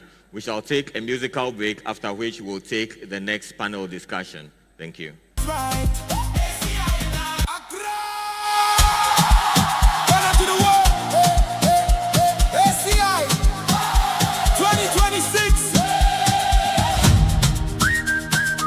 Financial Market Association, Africa we there.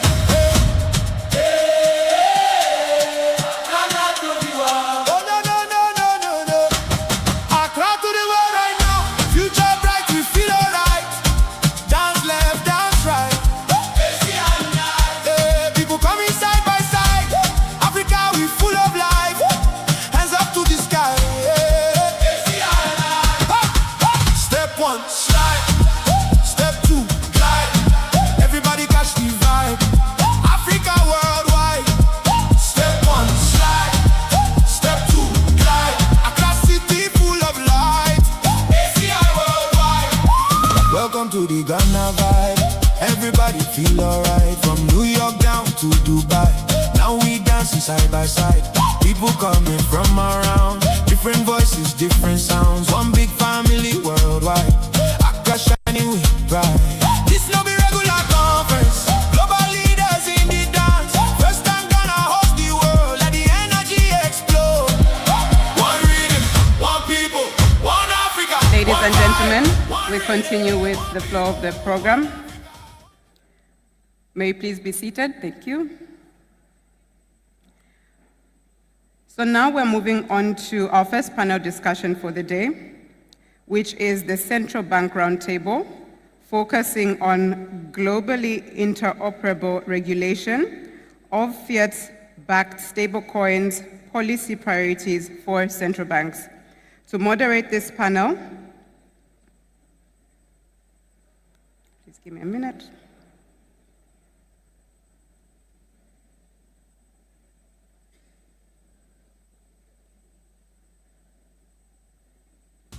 To moderate this panel, I will call to the stage, and please give a round of applause as our panelists take the stage, Ethel Coffey, Chief Executive Officer of Edel Technology Consulting, to be joined by Garlington Mawire, Deputy Director of Financial Markets of the Reserve Bank of Zimbabwe, Mr. Isaac Muhanga, Chief Operations Officer of the Central Bank of Zambia, Mr. Jimmy Appa, Director of Financial Markets of the Bank of Uganda, and Dr. Yamungu Kayandabila, Deputy Governor, Economic and Financial Policies of the Bank of Tanzania. May we please give them a round of applause just as they take center stage? Thank you very much. Hello? Madam Moderator, over to you. Yeah. Hello? Good morning, everyone. We're actually really excited about this discussion because it's after both the Vice President, the Governor, and the Deputy Minister's conversation, and that actually aligns with a lot of what we were thinking. So we're looking at, today our discussion is around interoperable, it's a mouthful, interoperable fiat-based stablecoins across Africa. And we understand that ACI is very much, I apologize, I would need to introduce myself properly. My name is Ethel Kofi. I am CEO of Edel Technology Consulting, and we have 4 central banks here with us. We have Mr.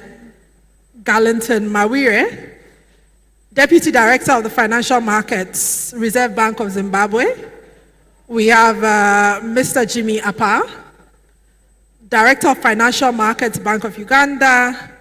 We have Dr. Yamungu Kayandabila. I've been trying all day to get it right. I hope I tried. You'll get it. And then we have Mr. Isaac Muhanga, Chief Operations Officer of the Bank of Zambia. And we're just this conversation is trying to look at, well, how do we regulate? What are the global interoperable conversations that we're trying to have here around fiat-based stable coins?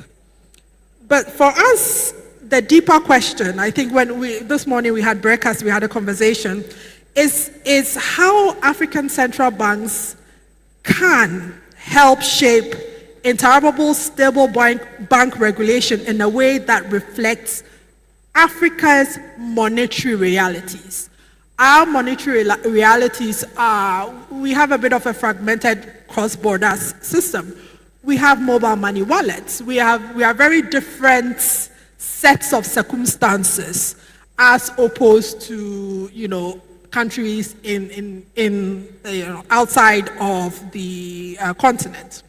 One of the most interesting parts this morning while we were discussing was from Mr. Jimmy Appa, who said to us that if you take away the fact that there's a blockchain component, if a fiat-based stablecoin is backed by a local currency, it is essentially mobile money.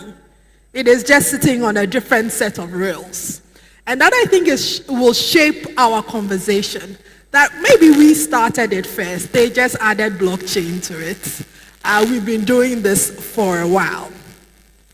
Now, so we're going to start our first round of questions. We're going to look at the use cases that affect Africa, that are strongest for use in Africa, right? In reality, our markets are dealing with a very distinct pain points. We have broken cross-border settlement rails. We have dollar liquidity issues. We have high remittance cost. Before we regulate, we must accurately diagnose the problem we are actually trying to solve. So starting from Mr. Mawire, the question is, if you had to choose one, what is the single most urgent credible use case for fiat-backed stable coins in Africa today? And are stable coins generally the superior tool to answer those, or are we just finding workarounds for bad railing systems that we have? Mr. Marire, I'd like to start with you. Thank you so much. Thank you so much, Ethel.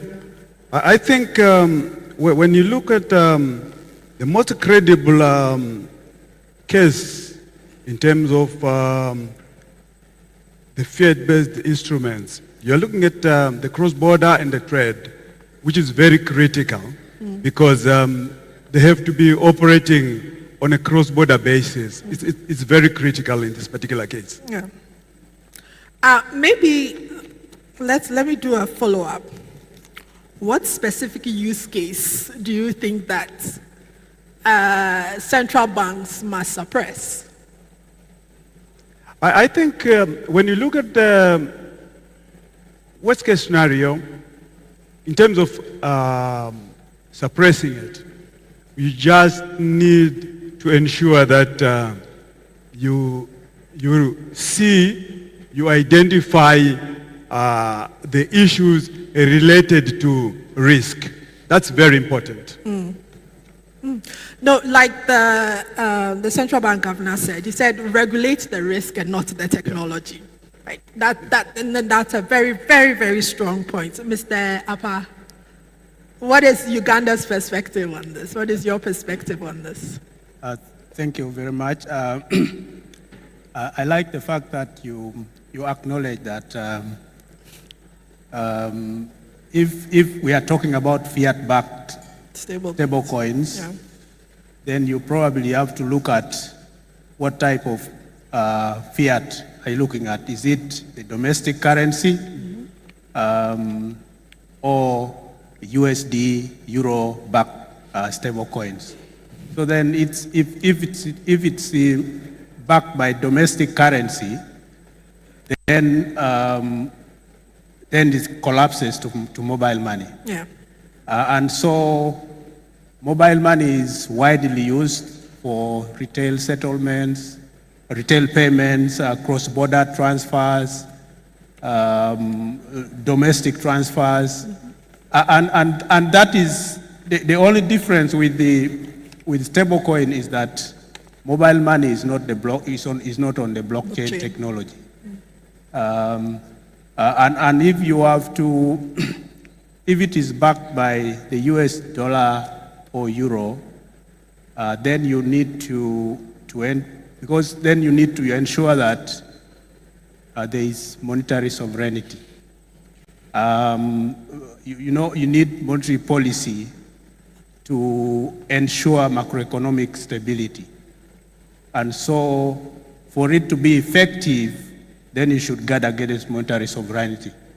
And then the most use case that could give rise to loss of monetary sovereignty is cross-border transfers. A case where domestic residents are substituting domestic currency with dollars. There you are losing monetary sovereignty. Mm-hmm. Yeah. Okay. So monetary sovereignty it's a big topic when we come to virtual assets, stable coins, something we will be talking about. So monetary sovereignty is important. Thank you very much. Doctor, what do you think what is the most credible use case? If not for Africa, just for in your region, what do you think works and what do you think doesn't work? Thank you, Ethel, and since this is my first time to speak, I would like to join others, previous speakers to really, thank, the ACI Global for organizing this, but our host, Ghana, to host this Congress. I think it has been fantastic, and congratulations to you. Well, I think Governor Bank of Ghana, I think, has preempted us, really, I mean, in this discussion, because when he was speaking here, I think he spoke, he gave it all, really, on stable coins. Maybe a bit of context. Myself and Apa, we come from East Africa, where, it's a cradle of mobile money. Yeah, so if I want to send money to Kampala in Tanzania, while in Tanzania, I can do that using M-Pesa, Airtel Money, Tigo Pesa, you name it. So, but again, you can use, of course, banks, but in East Africa, we have our central bank, a payment system. It's called East African Payment System, within the East African countries. But Tanzania belongs also to SADC. We have SADC RTGS. We can also still do, all those cross-border payment systems. But we have now, back home at the Bank of Tanzania, we are now into a second generation, if I put that way. We have introduced, fast, a payment, platform called Tanzania Instant Payment System, which is a national switch, guaranteeing 100% in interoperability, be it mobile, companies, banks, you name it, all these financial providers, to have a switch common, to do all these transactions. So actually we are going to the next phase, which we are going to have cards, local cards, in Tanzania, using the tips. I know some other countries, of course, within the region, they're also doing that. I think in Rwanda they have a national switch. Uganda, probably they're also doing that. But Kenya is also doing that. But we were first in the region to do that. And we have been, sharing our experience, with our peers within the region. So if I single out a use case for stablecoin, really, I will see the cross-border, but it has really to in sync with the domestic systems. As the governor said this morning, for us central bankers, we care of stability. This is very important. So I think whatever we are going to do, because I think we are still on a learning curve, we have to synchronize the stablecoins with our monetary system. Yeah. Okay. Maybe I stop here at this point. Yeah. Thank you, Dr. Yamungu. So for you in East Africa, cross-border is not necessarily the strongest use case because there is a lot of infrastructure in place right now. Sure. Okay. Yeah. So where do you think, and this is my follow-up question, where do you think is the strongest use case for your specific region but what I could do is I'll go to Mr. Muhanga and then I will come back to you on that. Because I think it's worth understanding that if we are going to not just adopt global standards, we must understand critically where it works for us, what our different set of circumstances are in Africa. So let me, and I'll come back to you. Mr. Muhanga, Zambia, where do you think your strongest use cases are for fiat-based, fiat-backed stable coins, and where do you think you wouldn't touch it with a long pole? Yeah, thank you very much for that question. But before I answer your question, let me say two things. First of all, what an excellent reception it was for some of us. Ghana, well done for organizing this workshop. I think from the airport right up to this point, everything has been on spot. And I want to say thank you to Ghana ACI for having us here, Ghana nationals for having us here. I think you deserve a round of applause from me. And then the second point, yesterday I think the directors of ceremony told us that we should wear something. I think I'm going to speak on behalf of my colleague here. It's not that we are cheeky, but this is probably beyond, as they say, beyond circumstances. And we couldn't control those circumstances. And so that's why we end up wearing wrong clothes today. Now, coming to your point, I think that I can tweak the question where we need to be honest. What is the question? What is the problem that we are trying to resolve by adopting stable coins? Okay. In my mind, when I hear that question, I always say that the African continent does not have a single payments problem. In fact, we have multiple fragmentation problems, expensive remittances, slow cross-border settlement, limited access to hard currency, things like that. And I think that, is there a place for stable coins in resolving these issues that I've mentioned and other things, the weak interoperability between national payment systems, and also the dependence on correspondent banking networks outside of Africa? Can stablecoins resolve these issues? I think one of the most credible use case for me is in cross-border trade and settlements, particularly for SMEs. And I think SMEs is the kind of sector that gets troubled when it comes to the things that I have just listed out. They often face high FX conversion risks, multiple days. I think we were talking about where we've come from when it came to checking. I think the governor did give that. We've done quite a lot up to this time. The world has done so much up to this point, but there is still some residual issues around that. So stable coins can reduce frictions, I think, for me, that the fact that it can provide near instant settlement, then it can add value to global trade. But however, they are not, stable coins are not automatically the right instrument in all circumstances. There are certain areas where e-money, for instance, like my colleague has said here, where it shines.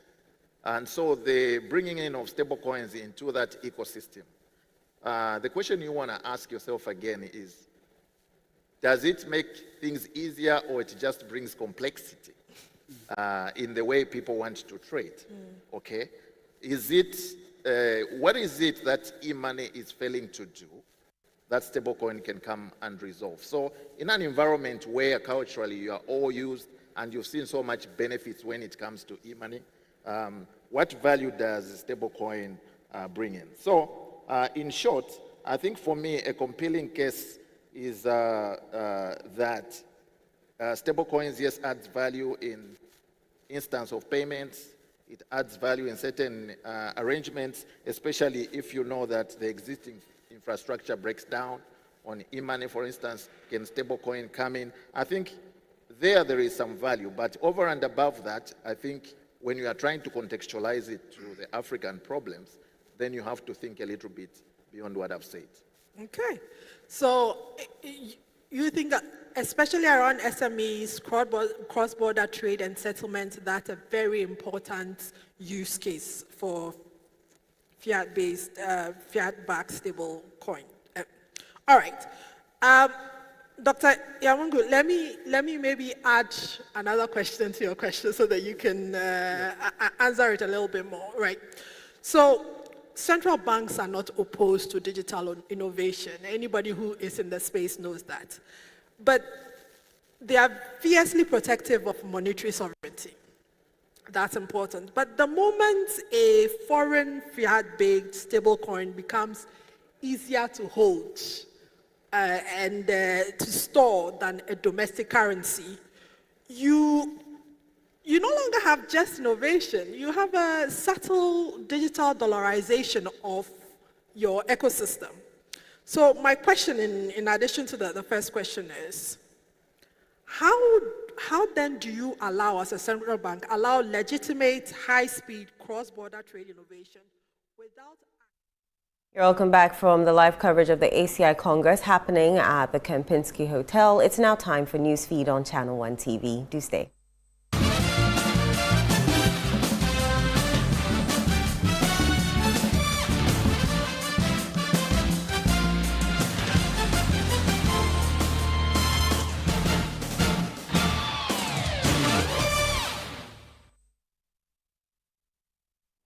Hello and welcome to Newsfeed on Channel 1 TV. I am Inu Safo. Coming up, majority in Parliament rejects calls for the repeal of Section 208 of the Criminal Code 1960. Also coming up, minority in Parliament vows to resist any attempt by majority to push through critical legislation under a certificate of urgency. Coming up in business and consumer confidence dip despite 12.6% economic growth. And later in sports, Phil Foden, Cole Palmer, Trent Alexander-Arnold to miss World Cup for England. The details of our stories. The majority in Parliament has rejected calls for the repeal of Section 208 of the Criminal Code 1960, insisting the law is needed to prevent offensive and harmful speech. The debate has grown following the prosecution of some opposition figures, including the Bono Regional Chairman of the New Patriotic Party, over comments alleged to be false and likely to cause fear and alarm. Speaking at a parliamentary leadership engagement with the media, Majority Leader Mahama Yariga defended the continued existence of the law. People just use their media platforms to say things, especially when the dominant majority in the society wants to take on a minority and they control the airwaves and the media. They will just say all sorts of things. And if there's no legislation to use to stop them, it could create problems. But it's up to us as Ghanaians. If we think that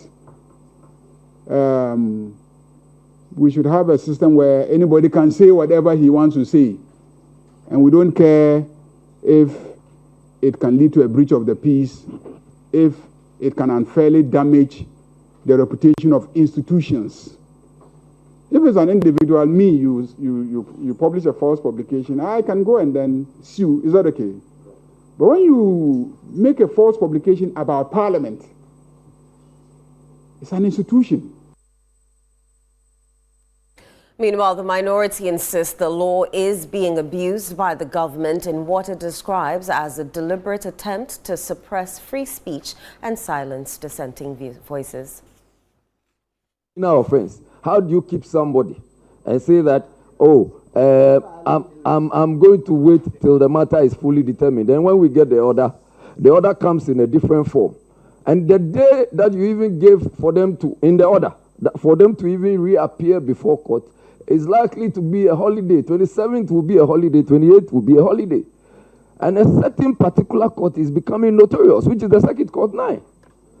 So if we are not taking care of these things and they go into a different element, people will not sit down and watch forever. You should not allow this gagging to go on forever. The intimidation and harassment, and it's always one-sided. The minority in Parliament has vowed to resist any attempt by the majority to push through critical legislation under a certificate of urgency as Parliament resumes sitting. The House yesterday commenced the second meeting of the second session of the 9th Parliament. Addressing a media briefing, Deputy Minority Leader Patricia Piaget accused the majority group of abusing its overwhelming numbers in Parliament. Away from that, an Accra High Court has given lawyers for Bernard Enchibuesiakon a final deadline of May 28, 2026 to produce any additional witnesses in his ongoing criminal trial over alleged illegal mining activities. Chairman Wuntumi and his company are facing 6 charges over claims that they allowed Henry Okum and Michael Jedueisi to mine on the company's concession without prior ministerial approval, while also facilitating unlicensed mining operations. The Ashanti Regional Chairman of the New Patriotic Party completed his cross-examination yesterday. Presiding Judge Audrey Kokuvite ruled that failure by the defense to present its witnesses by the next adjourned date would lead to the case being closed for final addresses and judgment. Away from that, the Public Accounts Committee has asked government to institutionalize the annual publication of arrears, outstanding claims and financial commitments to strengthen fiscal discipline and expenditure control. The call follows the Auditor General's rejection of 8.1 billion cedis in questionable payment claims by ministries and agencies over missing documents and alleged falsified records. Speaking at the close of the committee's review of the 2024 Auditor General's reports, Chairperson Abnao Sayasari says the measure would help reduce recurring special audits. We also examined the special audit reports on government outstanding claims and commitments, a matter that raises serious concerns about fiscal discipline, expenditure controls, and accountability within the public financial management. In this regard, the committee wishes to strongly emphasize that government must institutionalize the annual publication of all arrears, outstanding claims, and commitments. Transparency in this area is critical. Regular disclosure will improve fiscal credibility, strengthen expenditure control, and reduce the need for recurring special audits of this nature. The Public Accounts Committee also tasked the Finance Ministry to find more cost-effective ways of training public officials on the Public Financial Management Act. We therefore wish to remind all public servants and civil servants that accountability begins long before one appears before the Public Accounts Committee. It begins at the point of decision-making, documentation, procurement, certification, and payment approval. Every public officer must appreciate that public funds are sacred funds. The future of public financial management in Ghana will depend not only on laws and systems, but also on personal integrity, ethical leadership, and professionalism within the civil service and public institutions. The Ministry of Finance is encouraged to find cost-effective means for training all public spending officers as well as middle-level officials in the requirements of the revamped Public Financial Management Act. Youth of Tolon constituency of National Democratic Congress have petitioned the party's national chairman Johnson Asiedu Nketia over the death of Alhaji Shaibu during the 2024 elections, demanding justice. According to the youth, they want those responsible for the killing of the late Shaibu, popularly known as Alhaji, to be arrested and punished. The appeal was during a town hall meeting at Nyankpala as part of Mr. Asiedu Nketia's thank you tour of the northern region. Also emphasize, and we are not going to be ungrateful to mention that we really appreciate you as a leader. We can vividly remember that our day of cry when we lost our brother, you traveled all the way from Accra to this place and mourned with us. That alone have amounts some trust we have in you. So we plan to use this opportunity as a leader who have the people at heart, opportunity to distribute the letters so that you will come to our aid and also see to it that the justice is prevailed to whoever was affected on the election day. Responding to the concerns, Mr. Asiedu Nketia assured the youth that the security agencies are investigating the incident and other election-related cases across the country, adding that those responsible would be brought to justice. We are waiting and putting pressure for the security. And you must remember, the president himself has directed the IGP to produce an update on all the murder cases that occurred during the election. We are going to continue to follow this matter. The National Ambulance Service has dismissed claims that its emergency medical technicians are poorly trained, describing the comments as misleading and unfortunate. The response follows remarks by Professor Ajimai Bedu-Akosa, chairman of the committee investigating the death of Charles Emisa, during an interview on Channel 1 TV's Point of View program. The service says such comments could undermine public confidence in the institution. In a statement signed by Deputy Director of Public Relations, Simons Yusuf Kera, the service said EMTs are professionally trained by qualified doctors, emergency physicians, paramedics, and other healthcare professionals. Management also noted that steps are being taken to improve training through curriculum reviews, continuous professional development programs, and plans to upgrade EMT training from certificate to diploma and degree awarding programs. You're still watching Newsfeed here on Channel 1 TV. I am Inu Safo. Still to come, Adaklu MP warns residents around the Adaklu mountain to stop farming on the slopes following Wednesday's mudslide. We have the details shortly. Do stay.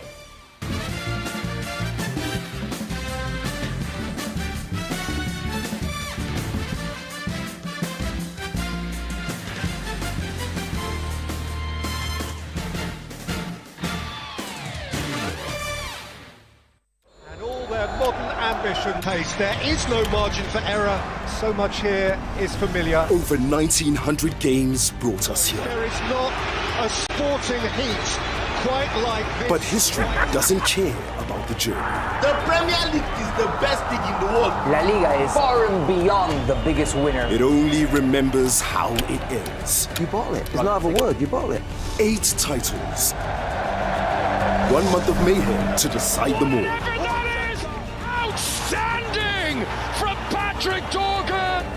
Stay connected and watch GoTV to catch the football season finale this May. It's on. Well, with these results, you can do medicine, law, everything. But uncle, are you sure? I am the Ministry of Education in this house. You? Ministry of what education? My daughter, do nursing.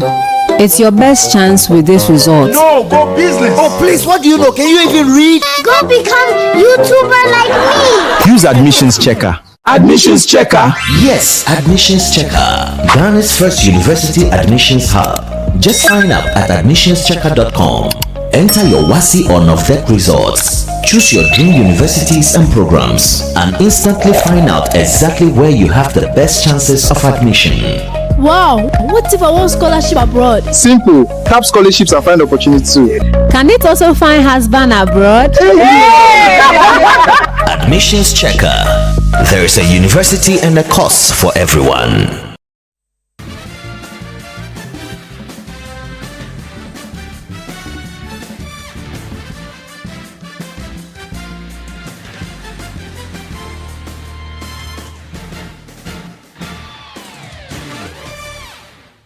You're welcome back. Let's bring you some more stories.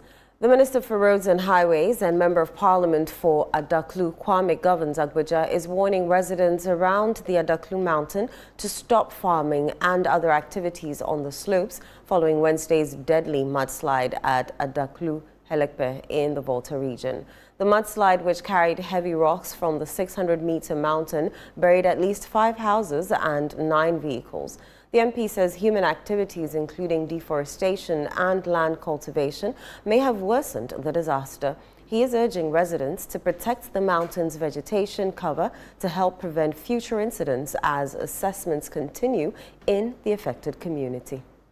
We've had people talking to us about all the potentials, but we keep cropping, cutting down the trees, burning the bush around it. Of course, the trees and the bushes were holding the mud and the soil. Once you remove them, the soil is loose. So I don't have the power to decree that nobody should crop around the mountain. It is something that together with the elders we can discuss. So that is the way forward. I also want to thank the young people in the community who, without their swift intervention, those 2 lives would have been in a real peril. And we want to thank them. Still on that story, the Volta Regional Minister James Gunness says the area has been declared a security zone and has urged the National Disaster Management Organization to cordon it off. The whole place now has become a security zone. You know, it's a disaster scene, and anybody visiting this site need to be very careful because we cannot guarantee the safety of our people. So we need to send a message around, and as indicated by the Honorable Minister, yes, all those who go to the mountain for farming from now need to be very careful because we are entering into the rainy season. The Executive Secretary of the National Identification Authority, Wisdom Kweku Deku, says the Ghana card has helped eliminate identity barriers and is now recognized for travel within the ECOWAS sub-region and accepted at more than 44,000 airports worldwide. Speaking at the NIA's 20th anniversary celebration, Mr. Deku disclosed that the authority has processed over 200 million biometric verification requests and cleared a backlog of more than 640,000 Ghana cards in 2025. Ladies and gentlemen, today the NIA has registered over 19.4 million Ghanaians aged 15 years and above and issued more than 18.7 million cards. Additionally, over 229,000 foreigners have been enrolled. By insisting on free issuance at the inception of the National Identification System project, we dismantled economic barriers and eliminated identity silos across the country. The Ghana card we hold today is recognized for travel within ECOWAS sub-region and is accepted at over 44,000 airports worldwide. Through the Identity Verification System platform, the IVSP, the NIA has processed over 200 million biometric verification requests without a single hitch. In other news, Ghana's High Commissioner to South Africa, Benjamin Ananekwashi, has denied claims that Ghanaian authorities abandoned a man at Johannesburg's O.R. Tambo International Airport during a planned evacuation exercise. The response follows a viral video of a Ghanaian man identified as Sylvester Boache at the airport expecting an evacuation flight. Although officials say he was never directed there and evacuation plans are still being finalized. During a meeting, the High Commissioner said the information appeared to have come from an unofficial community WhatsApp group and not the High Commission. So let me reiterate that there's no Ghana High Commission ever sent the CSH. Ghana, that's why you realize that the first group is supposed to be with 300 people. Not even a single, but let's say 299 didn't go. We were the only person who went there. And the pressure is being created that the plane was there, but it was only one person okay. Did you see any plane when you go to the airport? No. Were you told that the plane that is coming for the Ghana's airports? Nobody. Did they tell you that the plane has arrived? No. So the government of Ghana is still in the process of finalizing. We checked the list of the first group that is supposed to go. And I realized that your name is not even at the first group. But I now understand the agency with which you have to go. So I'll speak to the consular officer to put you on the list, the first 300. This is Newsfeed on Channel 1 TV. Up next is Business with Nashi Kasiza.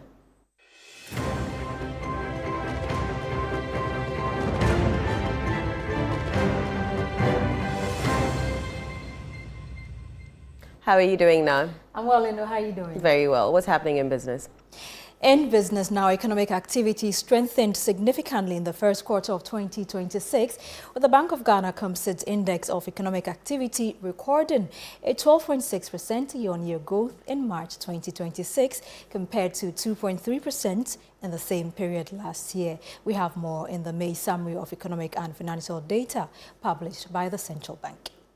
The latest real sector indicators released by the bank showed that the expansion was driven mainly by stronger private sector credit growth, higher consumption, increased industrial production, and improved international trade activity. However, the bank's latest confidence surveys conducted in April 2026 pointed to a moderation in consumer and business sentiment despite remaining relatively elevated. The Consumer Confidence Index declined to 113.4 in April 2026 from the 117.7 in February 2026, while the Business Confidence Index eased to 108.1 from the 110.1 over the same period. According to the central bank, the softening in sentiment reflected concerns over the domestic implications of the ongoing Middle East conflict. Now, the Ghana Revenue Authority has warned Chinese-owned businesses operating in the country to desist from issuing receipts and other business documents in the Chinese language. According to the authority, the practice contravenes the Revenue Administration law, which requires business records and official transactional documents to be issued in English. The warning was issued by the Accra Area Manager Joseph Annan following a compliance exercise that uncovered some Chinese restaurants and businesses in parts of Accra allegedly engaging in selected issuance of receipts and poor record keeping. He came down to airport, residential area, Bayou Villa. They are also into, it's a restaurant. They are also into selective issuance. And for them, they are issuing in Chinese. The receipts are in Chinese. And if you look at our Revenue Administration Act, Section 20, spells it out clearly that this country is an English, the official language for this country is English. So when you are keeping records, you must keep the records in English.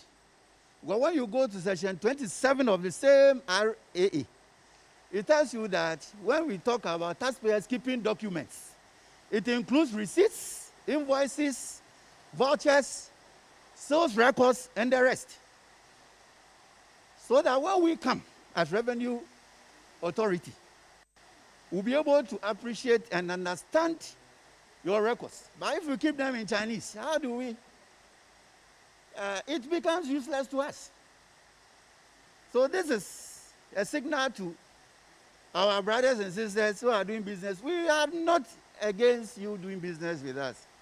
But then please, let's abide by the laws of this country. And that's it for business. I am Nashika Caesar.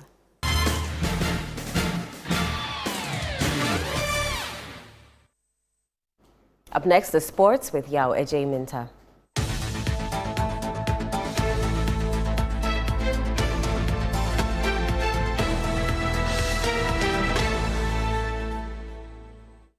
Good morning, Yao. How are you? Good afternoon. Oh, it's I'm doing very afternoon. well. I'm doing very well. Good. What's happening in sports? Yes, the biggest talking point in sports is all about the England national team that's heading to the World Cup and the squad They're announcement that spoiled came. for choice. So Oh yes, indeed. And yeah. so there were bound to be tough decisions made, Right. and yeah, it happened, and there's been a massive fallout from it. Give us more details. Will do. Now, Phil Foden, Cole Palmer, and Trent Alexander-Arnold have not been included in Thomas Tuchel's 26-man England squad for this year's World Cup. Meanwhile, Aston Villa striker Ollie Watkins has been included after helping his team win the Europa League on Wednesday alongside Al Ahly striker Ivan Toney, who has scored 32 goals in 32 games in the Saudi Pro League this season. Nottingham Forest midfielder Morgan Gibbs-White also missed out despite being the top-scoring English player in the Premier League this season alongside Watkins and Dominic Calvert-Lewin on 14 goals. Let's get the thoughts of England boss Thomas Tuchel. How I feel? Fear? A fear? Yeah, do you fear leaving those talents at home? No, I don't fear because I'm very confident in the group that we chose and with whom we arrived, with which we arrive. Very difficult decisions, painful conversations, difficult for the players, difficult to explain to the players. But as I said, what we're trying to achieve, we try to achieve as a team, and we try to nominate a balanced squad. If everyone is selected, it was a given that from these 55 players, we have to leave some extraordinary talents, some extraordinary personalities at home.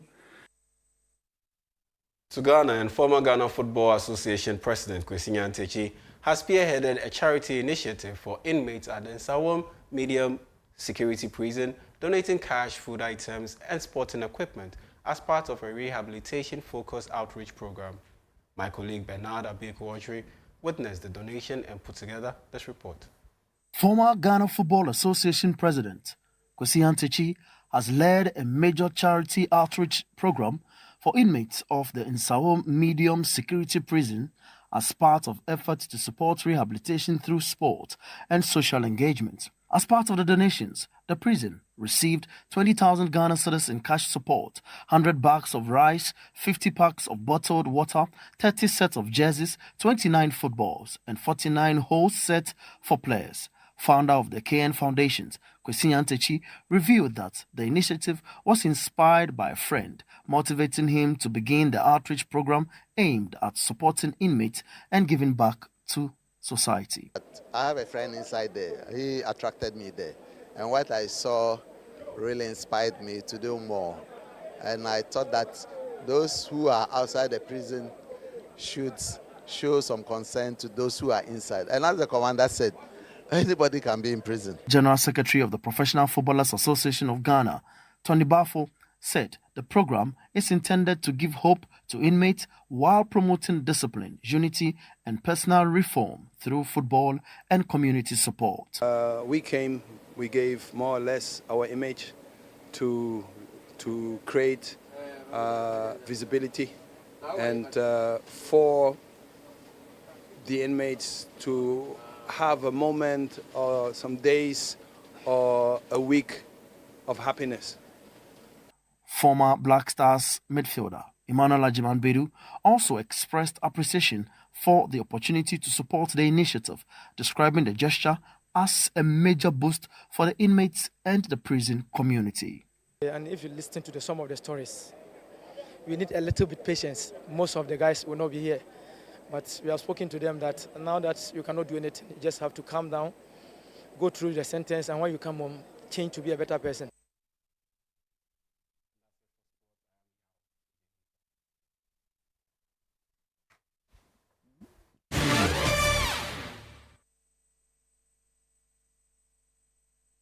And that's it for Newsfeed on Channel 1 TV. I am Inu Safu. Many thanks for watching.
Hello again and welcome to the Situation Room, coming to you live from our studios here in Accra. Situation Room, we talk politics and we continue our conversation with the build-up to the New Patriotic Party's national elections to elect new national officers who run the affairs of the party for the next 4 years. As a way, we bring you individuals who have shown interest in contesting various positions within the New Patriotic Party, the NPP. But today, our focus is on the national chairmanship position. Even though we will not have any of the aspirants in here studio with us, we'll have an analysis or do analysis of the 4 individuals who have so far shown interest in becoming the next national chairman of the New Patriotic Party. We'll come back from the break. I'll tell you who I'm doing the show with as usual, and we'll analyze the 4 individuals who say they want to be the next national chairman of the biggest opposition political party in Ghana, the NPP.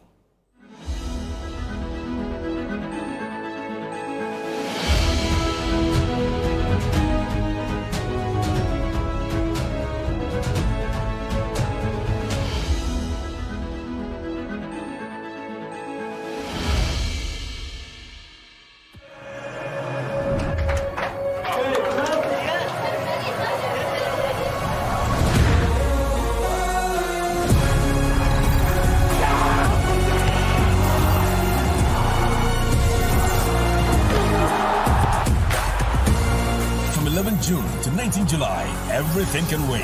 The FIFA World Cup 2026. Catch all 104 matches, as little as 58 Ghana cedis, live on SuperSport, only on DSTV.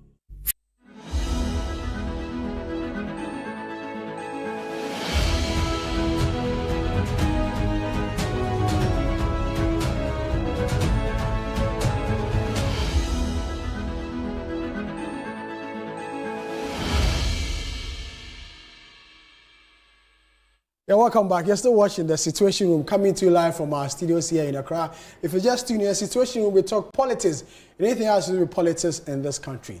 Today, we are focusing on the New Patriotic Party, the national chairmanship position of the party. 4 individuals have declared their intent to lead the party as their next national chairman. Chairman Wontumi or Bernard Enchibu-Isiako, the current Ashanti Regional Chairman of the NPP, has declared his intent to be the next national chairman of the NPP. Former General Secretary John Boydu also says he wants to be the next national chairman of the New Patriotic Party. Former campaign manager in the 2012 campaign of the NPP, Nana Akufo-Addo, Boakye Jako, former energy minister, also says he wants to be the national chairman of the NPP. And finally, the former national chairman who was suspended in that position, Paul Afoko, is staging a comeback. And he says he also wants to be the national chairman again for the New Patriotic Party. Today, the focus will be an analysis on these 4 individuals, stalwarts of the NPP, who say they want to lead the party as national chairman of the New Patriotic Party. We'll look at their strength, what they bring on board, what changes they are likely to do or make within the New Patriotic Party, and their vision, plans and policies for the NPP to recapture political power in the 2028 general election. Already, the party flag bearer, Dr. Muhammadu Bawumia, at a meeting with the minority caucus in Parliament, says the NPP is ready to wrestle power from the NDC in the 2028 general election. But then he will need national officers who will help him prosecute that agenda. Our key position within the party is the national chairman. Who will be the next national chairman of the New Patriotic Party? Will it be Chairman Wontumi? Will it be John Boydu? Will it be Paul Afoko or Boakye Jako? So far, only these 4 individuals have declared their intent to lead the party. We do not know if the numbers will go up. But for now, till September, and when the election takes place, these are the only individuals who have shown interest in leading the NPP as national chairman. We'll go into the details, but before that, Fred will give us details on what's happening politically around the country, updates on what's happening on the political scene, and then we'll delve into our conversation on who becomes the next national chairman of the NPP. Fred, how are you? I'm good. How are you? I'm well. God's still keeping me. We thank God. What's the latest with... let's start with the NDC. I know Johnson Esedugeti is still embarking on his thank you tour. Even though the party's deputy general secretary issued a strong warning to all persons who are interested or intend to contest the flag bearership position that stop all forms of campaigning. The national chairman is still going ahead with his thank you tour. Yes, for the national chairman, like he's always explained and we've always said here, he believes that this is not a campaign for flag bearership. This is a tour to touch base with the party supporters and members across the country to say thank you to them for bringing them to power 1 year and some months after ago, and also to encourage them that they should keep faith with the party and the government so that the government performs well, and this would lead them to the 2028 elections. He's also been telling the delegates that, yes, he knows that a lot of them are unhappy with their situation. They feel they've not been supported enough by the party. They feel they've not been given the kind of help that they were thinking they would get when the party wins power. He's been encouraging them to still hold on and keep supporting the president as he governs the country. Esedun Ketia has been in the northern region. He's been to a lot of the constituencies in the northern region. As we speak, he's still in the northern region. We are told that he's going to conclude this tour by the close of the week, and he'll be back to Accra, where then the party national executives will meet.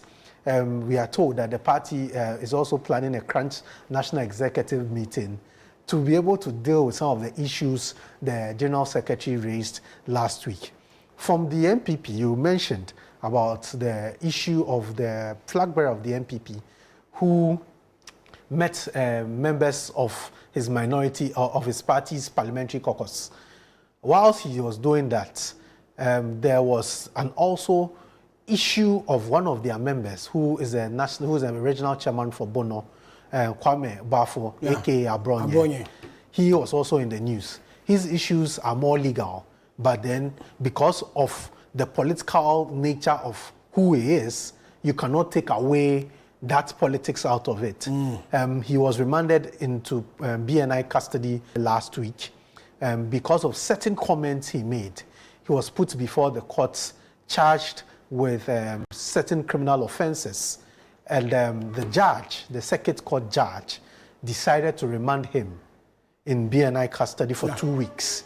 2 weeks in, which would have ended on the 27th of May, next week. But the party and its minority leader were very unhappy about this decision. For them, they think that it's a political witch hunt. They think that it's a way of ensuring that people do not speak freely. They think that is a way of gagging members of the minority and members of the opposition from speaking their mind and criticizing the government of John Dramani Mahama. So they disagreed with the decision of the court. The court's decision, per the ruling of the judge, was that he was remanding Abronye into BNI custody mainly because they did not want him to go and commit the same offense of which he has been brought to court. Don't forget that Abronye was being investigated by the CID a while ago over certain comments he made. Afterwards, he made these comments, and he went to make some similar comments and was sent to the circuit court. And this is where he landed him in BNI custody. Following that, the minority leader came out strongly against the decision, attacked the decision by the judge, and even questioned the credibility of the judge. But as we speak today, the High Court has granted Abronye bail. He's been granted bail of 100,000 cedis. We are hoping to see whether he'll be able to meet these bail conditions, 100,000 cedis with 2 sureties. We are hoping, when they went to court today, the AG did not oppose the bail application. So as we speak now, he's been granted bail. From what we hear, by close of day, he will be released. And still on the political scene, whilst Abronye is dealing with his court issues, there's another gentleman who is also dealing with a court issue. That is one of the national chairman aspirants, Chairman Untumi, Bernard Entry Bosiako, who is also dealing with issues with Akonta mines and having been involved in illegal mining. And then the latest one being is it the Exim Bank loan? Yes, he also has been charged with a number of counts on the Exim Bank issue, stealing and all those things on the Exim Bank issues.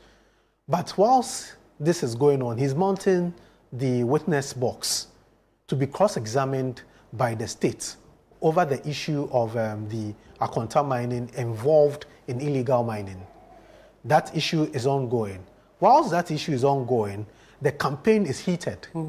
He's been going around the country, engaging from TESCON members to the various constituencies and regions, telling them why he should be national chairman. It's interesting to note, like you mentioned, Chairman Wontumi, a current Ashanti regional chairman, is coming up against a former national chairman of the party. He's coming up against a former general secretary of the party, and he's coming up against a former energy minister when the party was in government in its first term. So the MPP race is becoming much more interesting. And Sami, you have been following this race closely, very closely. Let's start with Bernard Enchibotiako. Who is he, and why does he want to be national chairman of the MPP? Well, Bernard Enchibotiako, as you say, is the current Ashanti regional chairman of the New Patriotic Party. He was formerly constituency chairman for the Bosomtwe constituency in the Ashanti region. He served as two-term constituency chairman, and then he just woke up one day and says he wants to be the regional chairman of the MPP in the Ashanti region, where the many people will consider, or it is the World Bank of the New Patriotic Party, which is the MPP.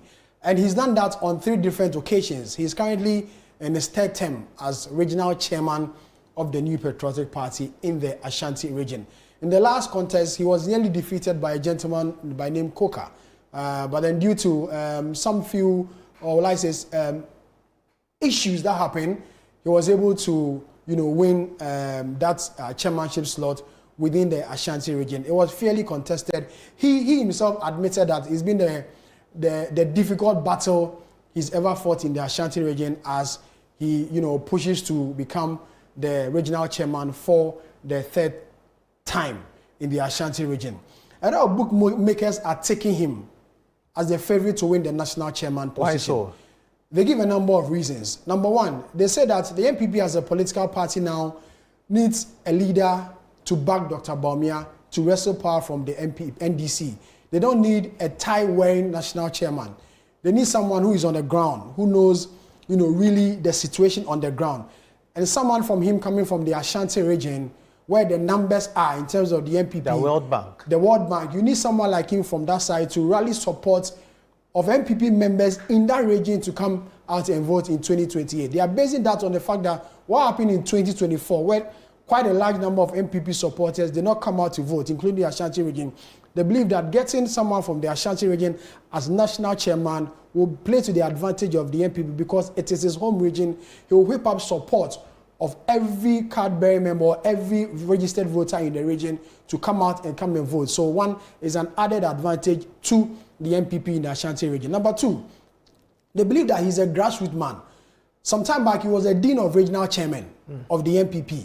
In the lead up to the 2016 election, Wontumi was the dean of regional chairman of the MPP. And he was almost in every region to campaign for the party. And so he touched base with almost every party member in all regions across the country. He has footprints there. He supported some of these constituencies and some of these regions with resources. He's a very resourceful person. And so he touched base there. He knows a number of people there. He has relationships, on the grounds, and people know him there. So they believe that if not the Ashanti region alone, across the region, he touches base with almost everyone. People know him. The name Wontumi is a grassroots name. And so he coming in as national chairman will help the MPP. The third argument let's stay on the second one. You've talked about he being the dean of the regional chairman. The question is, how popular is he within the party? How popular? Because you talked about the Ashanti region and the last election. The fact that he had to struggle or fight so hard to be able to win this election. How popular is he within the MPP outside the Ashanti region? Within the MPP, he's very popular. I'm saying so because of the number of reports I've seen and what I've heard people say outside the Ashanti region. In fact, we shouldn't discount his influence in the Ashanti region. So he still remains a popular figure in the MPP. It's just that a lot of people say that he's been there for a long while, so he should leave for someone else to come.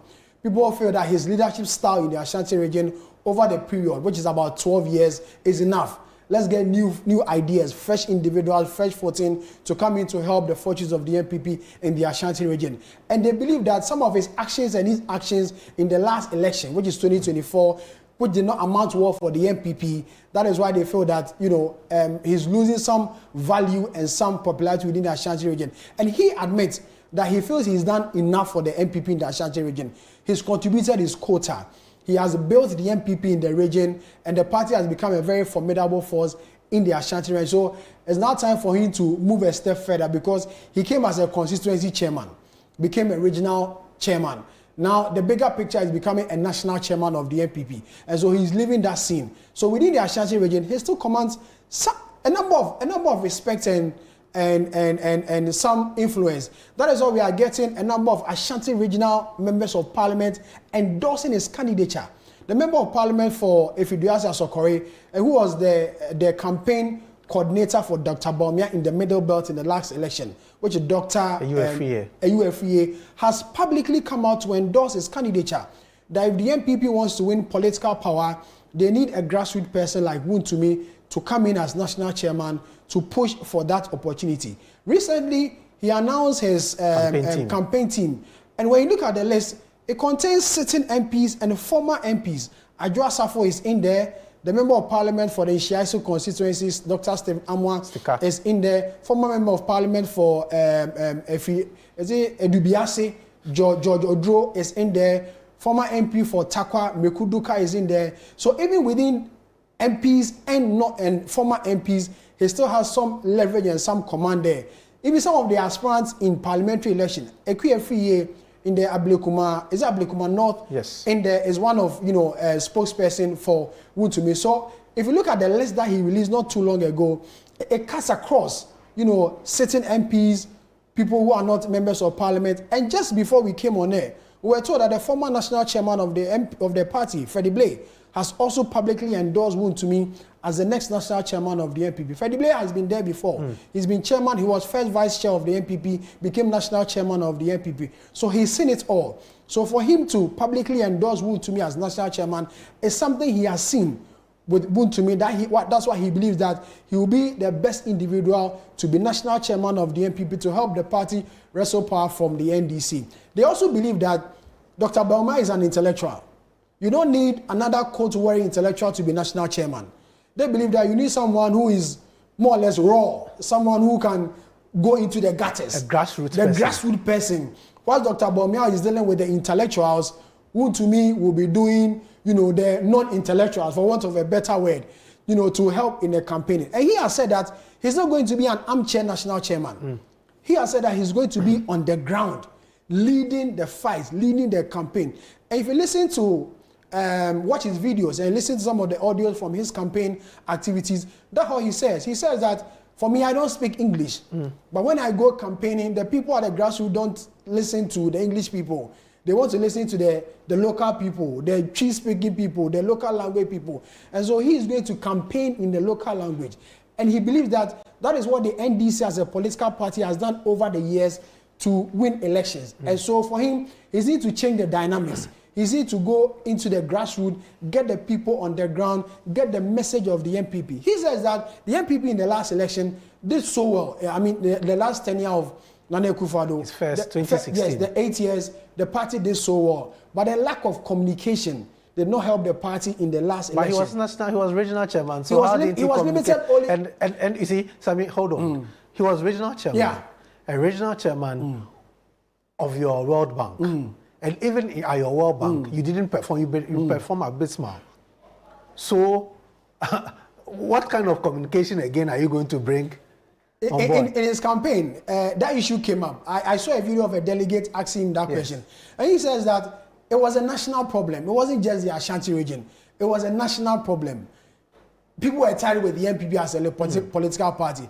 It wasn't just only the Ashanti region. Even though Ashanti MPP still won in the Ashanti region, but a number of factors that played against the MPP, were national factors. And so Ashanti region alone, as regional chairman, he cannot be blamed for it because there were national factors. A number of things happened across the country, and it culminated in the outcome that we saw in the 2024 election. And so he should not be given the blame. But then he wants the delegates to give him an opportunity as the driver of the bus to see what he can do. In opposition, he made comparison to what he did in 2016 and 2020 as Ashanti regional chairman and dean of the regional chairman, how he was, in every region, putting across resources, mobilizing, getting people to come out and come and vote, and helping the party rally support in winning those two elections. And so him as national chairman, he's likely to win. He's the best individual he believes will help. And he also spoke about job creation. Yeah. He said, as a businessman, he's created a number of jobs. Even though there's political, he described it as political persecution, he has created a number of jobs. He says he has, media outlets, which is employing people.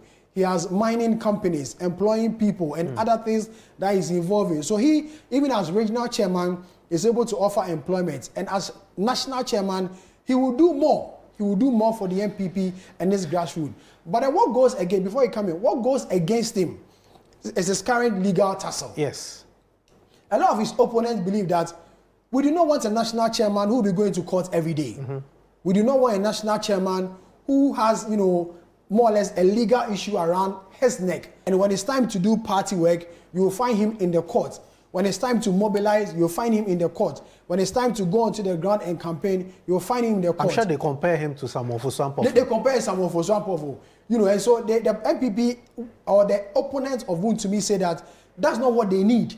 They need a national chairman who will be, a full-time national chairman, be at the party headquarters, putting together policies, plans, strategies, pushing across and seeing how the MPP will win political power. But they're going to have a national chairman who will be spending most of his time at the court. How is the party going to succeed, especially when the party says it is ready to wrestle political power from the NDC? Those are the issues his opponents are using against him. But the political watchers and the bookmakers believe that he's the ideal person to lead the MPP as national chairman. So I mean, outside the political watchers and all the other people, experts and analysts, you, as Samir Afe, you follow the MPP for so many years.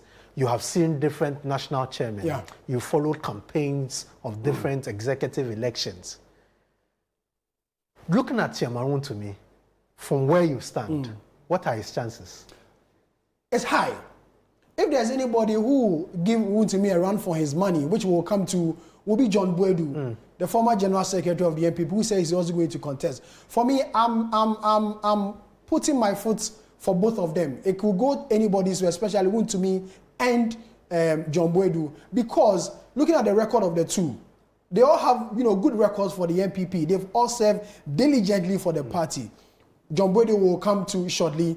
Former youth organizer, former deputy director of communication, former organizer, former acting general secretary, constituency executive and the legs. So he served well for the MPP. But if you ask me personally, I'm tipping these two individuals, Wontumi and John Boadu, to be the front runners. And it could go anybody's way. Any of the two individuals can be the next national chairman of the MPP. You have already started with John Boadu. You've told me his deputy, former national organizer, former youth organizer, former deputy, acting general secretary, went into an election. He lost that election and he was put aside, made cigar boss till the party lost power. What is John Boadu telling the delegates of the MPP, and what is he bringing as a person into this context, into the contest? I've heard him say that experience matters. He's basing that on what he did as acting general secretary, first as national organizer and acting general secretary and director of operations in the 2016 election. At that time, the party had issues and had suspended Kwabena Agyapong and Paul Afoko, so he became the acting general secretary. He was a national organizer, added the responsibility of acting general secretary, and he was the director of operations for the Akufo-Addo campaign at that time. He says that the party was in a difficult position, which he makes comparison to now, because the party was in opposition. And so in times like this, you need experience, which he believes is a trump card. You need someone who has been there before to help the fortunes of the party in the last election. He also believes that the MPP as a political party has a very good candidate in the person of Dr. Bawumia. The NDC is now struggling to have who will lead after John Mahama. And so he believes that if he's national chairman, they call him Adrian Kessier because they believe that he has the ideas, he has the strategy, what it takes. His nickname is Ideas. So that's what, if you go to the party headquarters, you say Adrian Kessier, they refer you to as John Boadu because they believe that he has the experience. And I've heard him say on a number of occasions that the election 2028 is going to be about experience and it's going to be about the records of the two political parties. The NPP will base the records of campaigning in 2028 on Nana Akufo-Addo and the NPP. The NDC will base same on John Dramani Mahama. For John Boadu and other NPP members, they believe that the NPP has a superior record as far as development of this country is concerned from 2016 or 2017 to 2025. And he's been there before. He's acted, he's been in cabinet, he knows he's in and out of government, and he says he has a strategy, to help the NPP win political power. He also says the welfare of party members is something he will take at heart.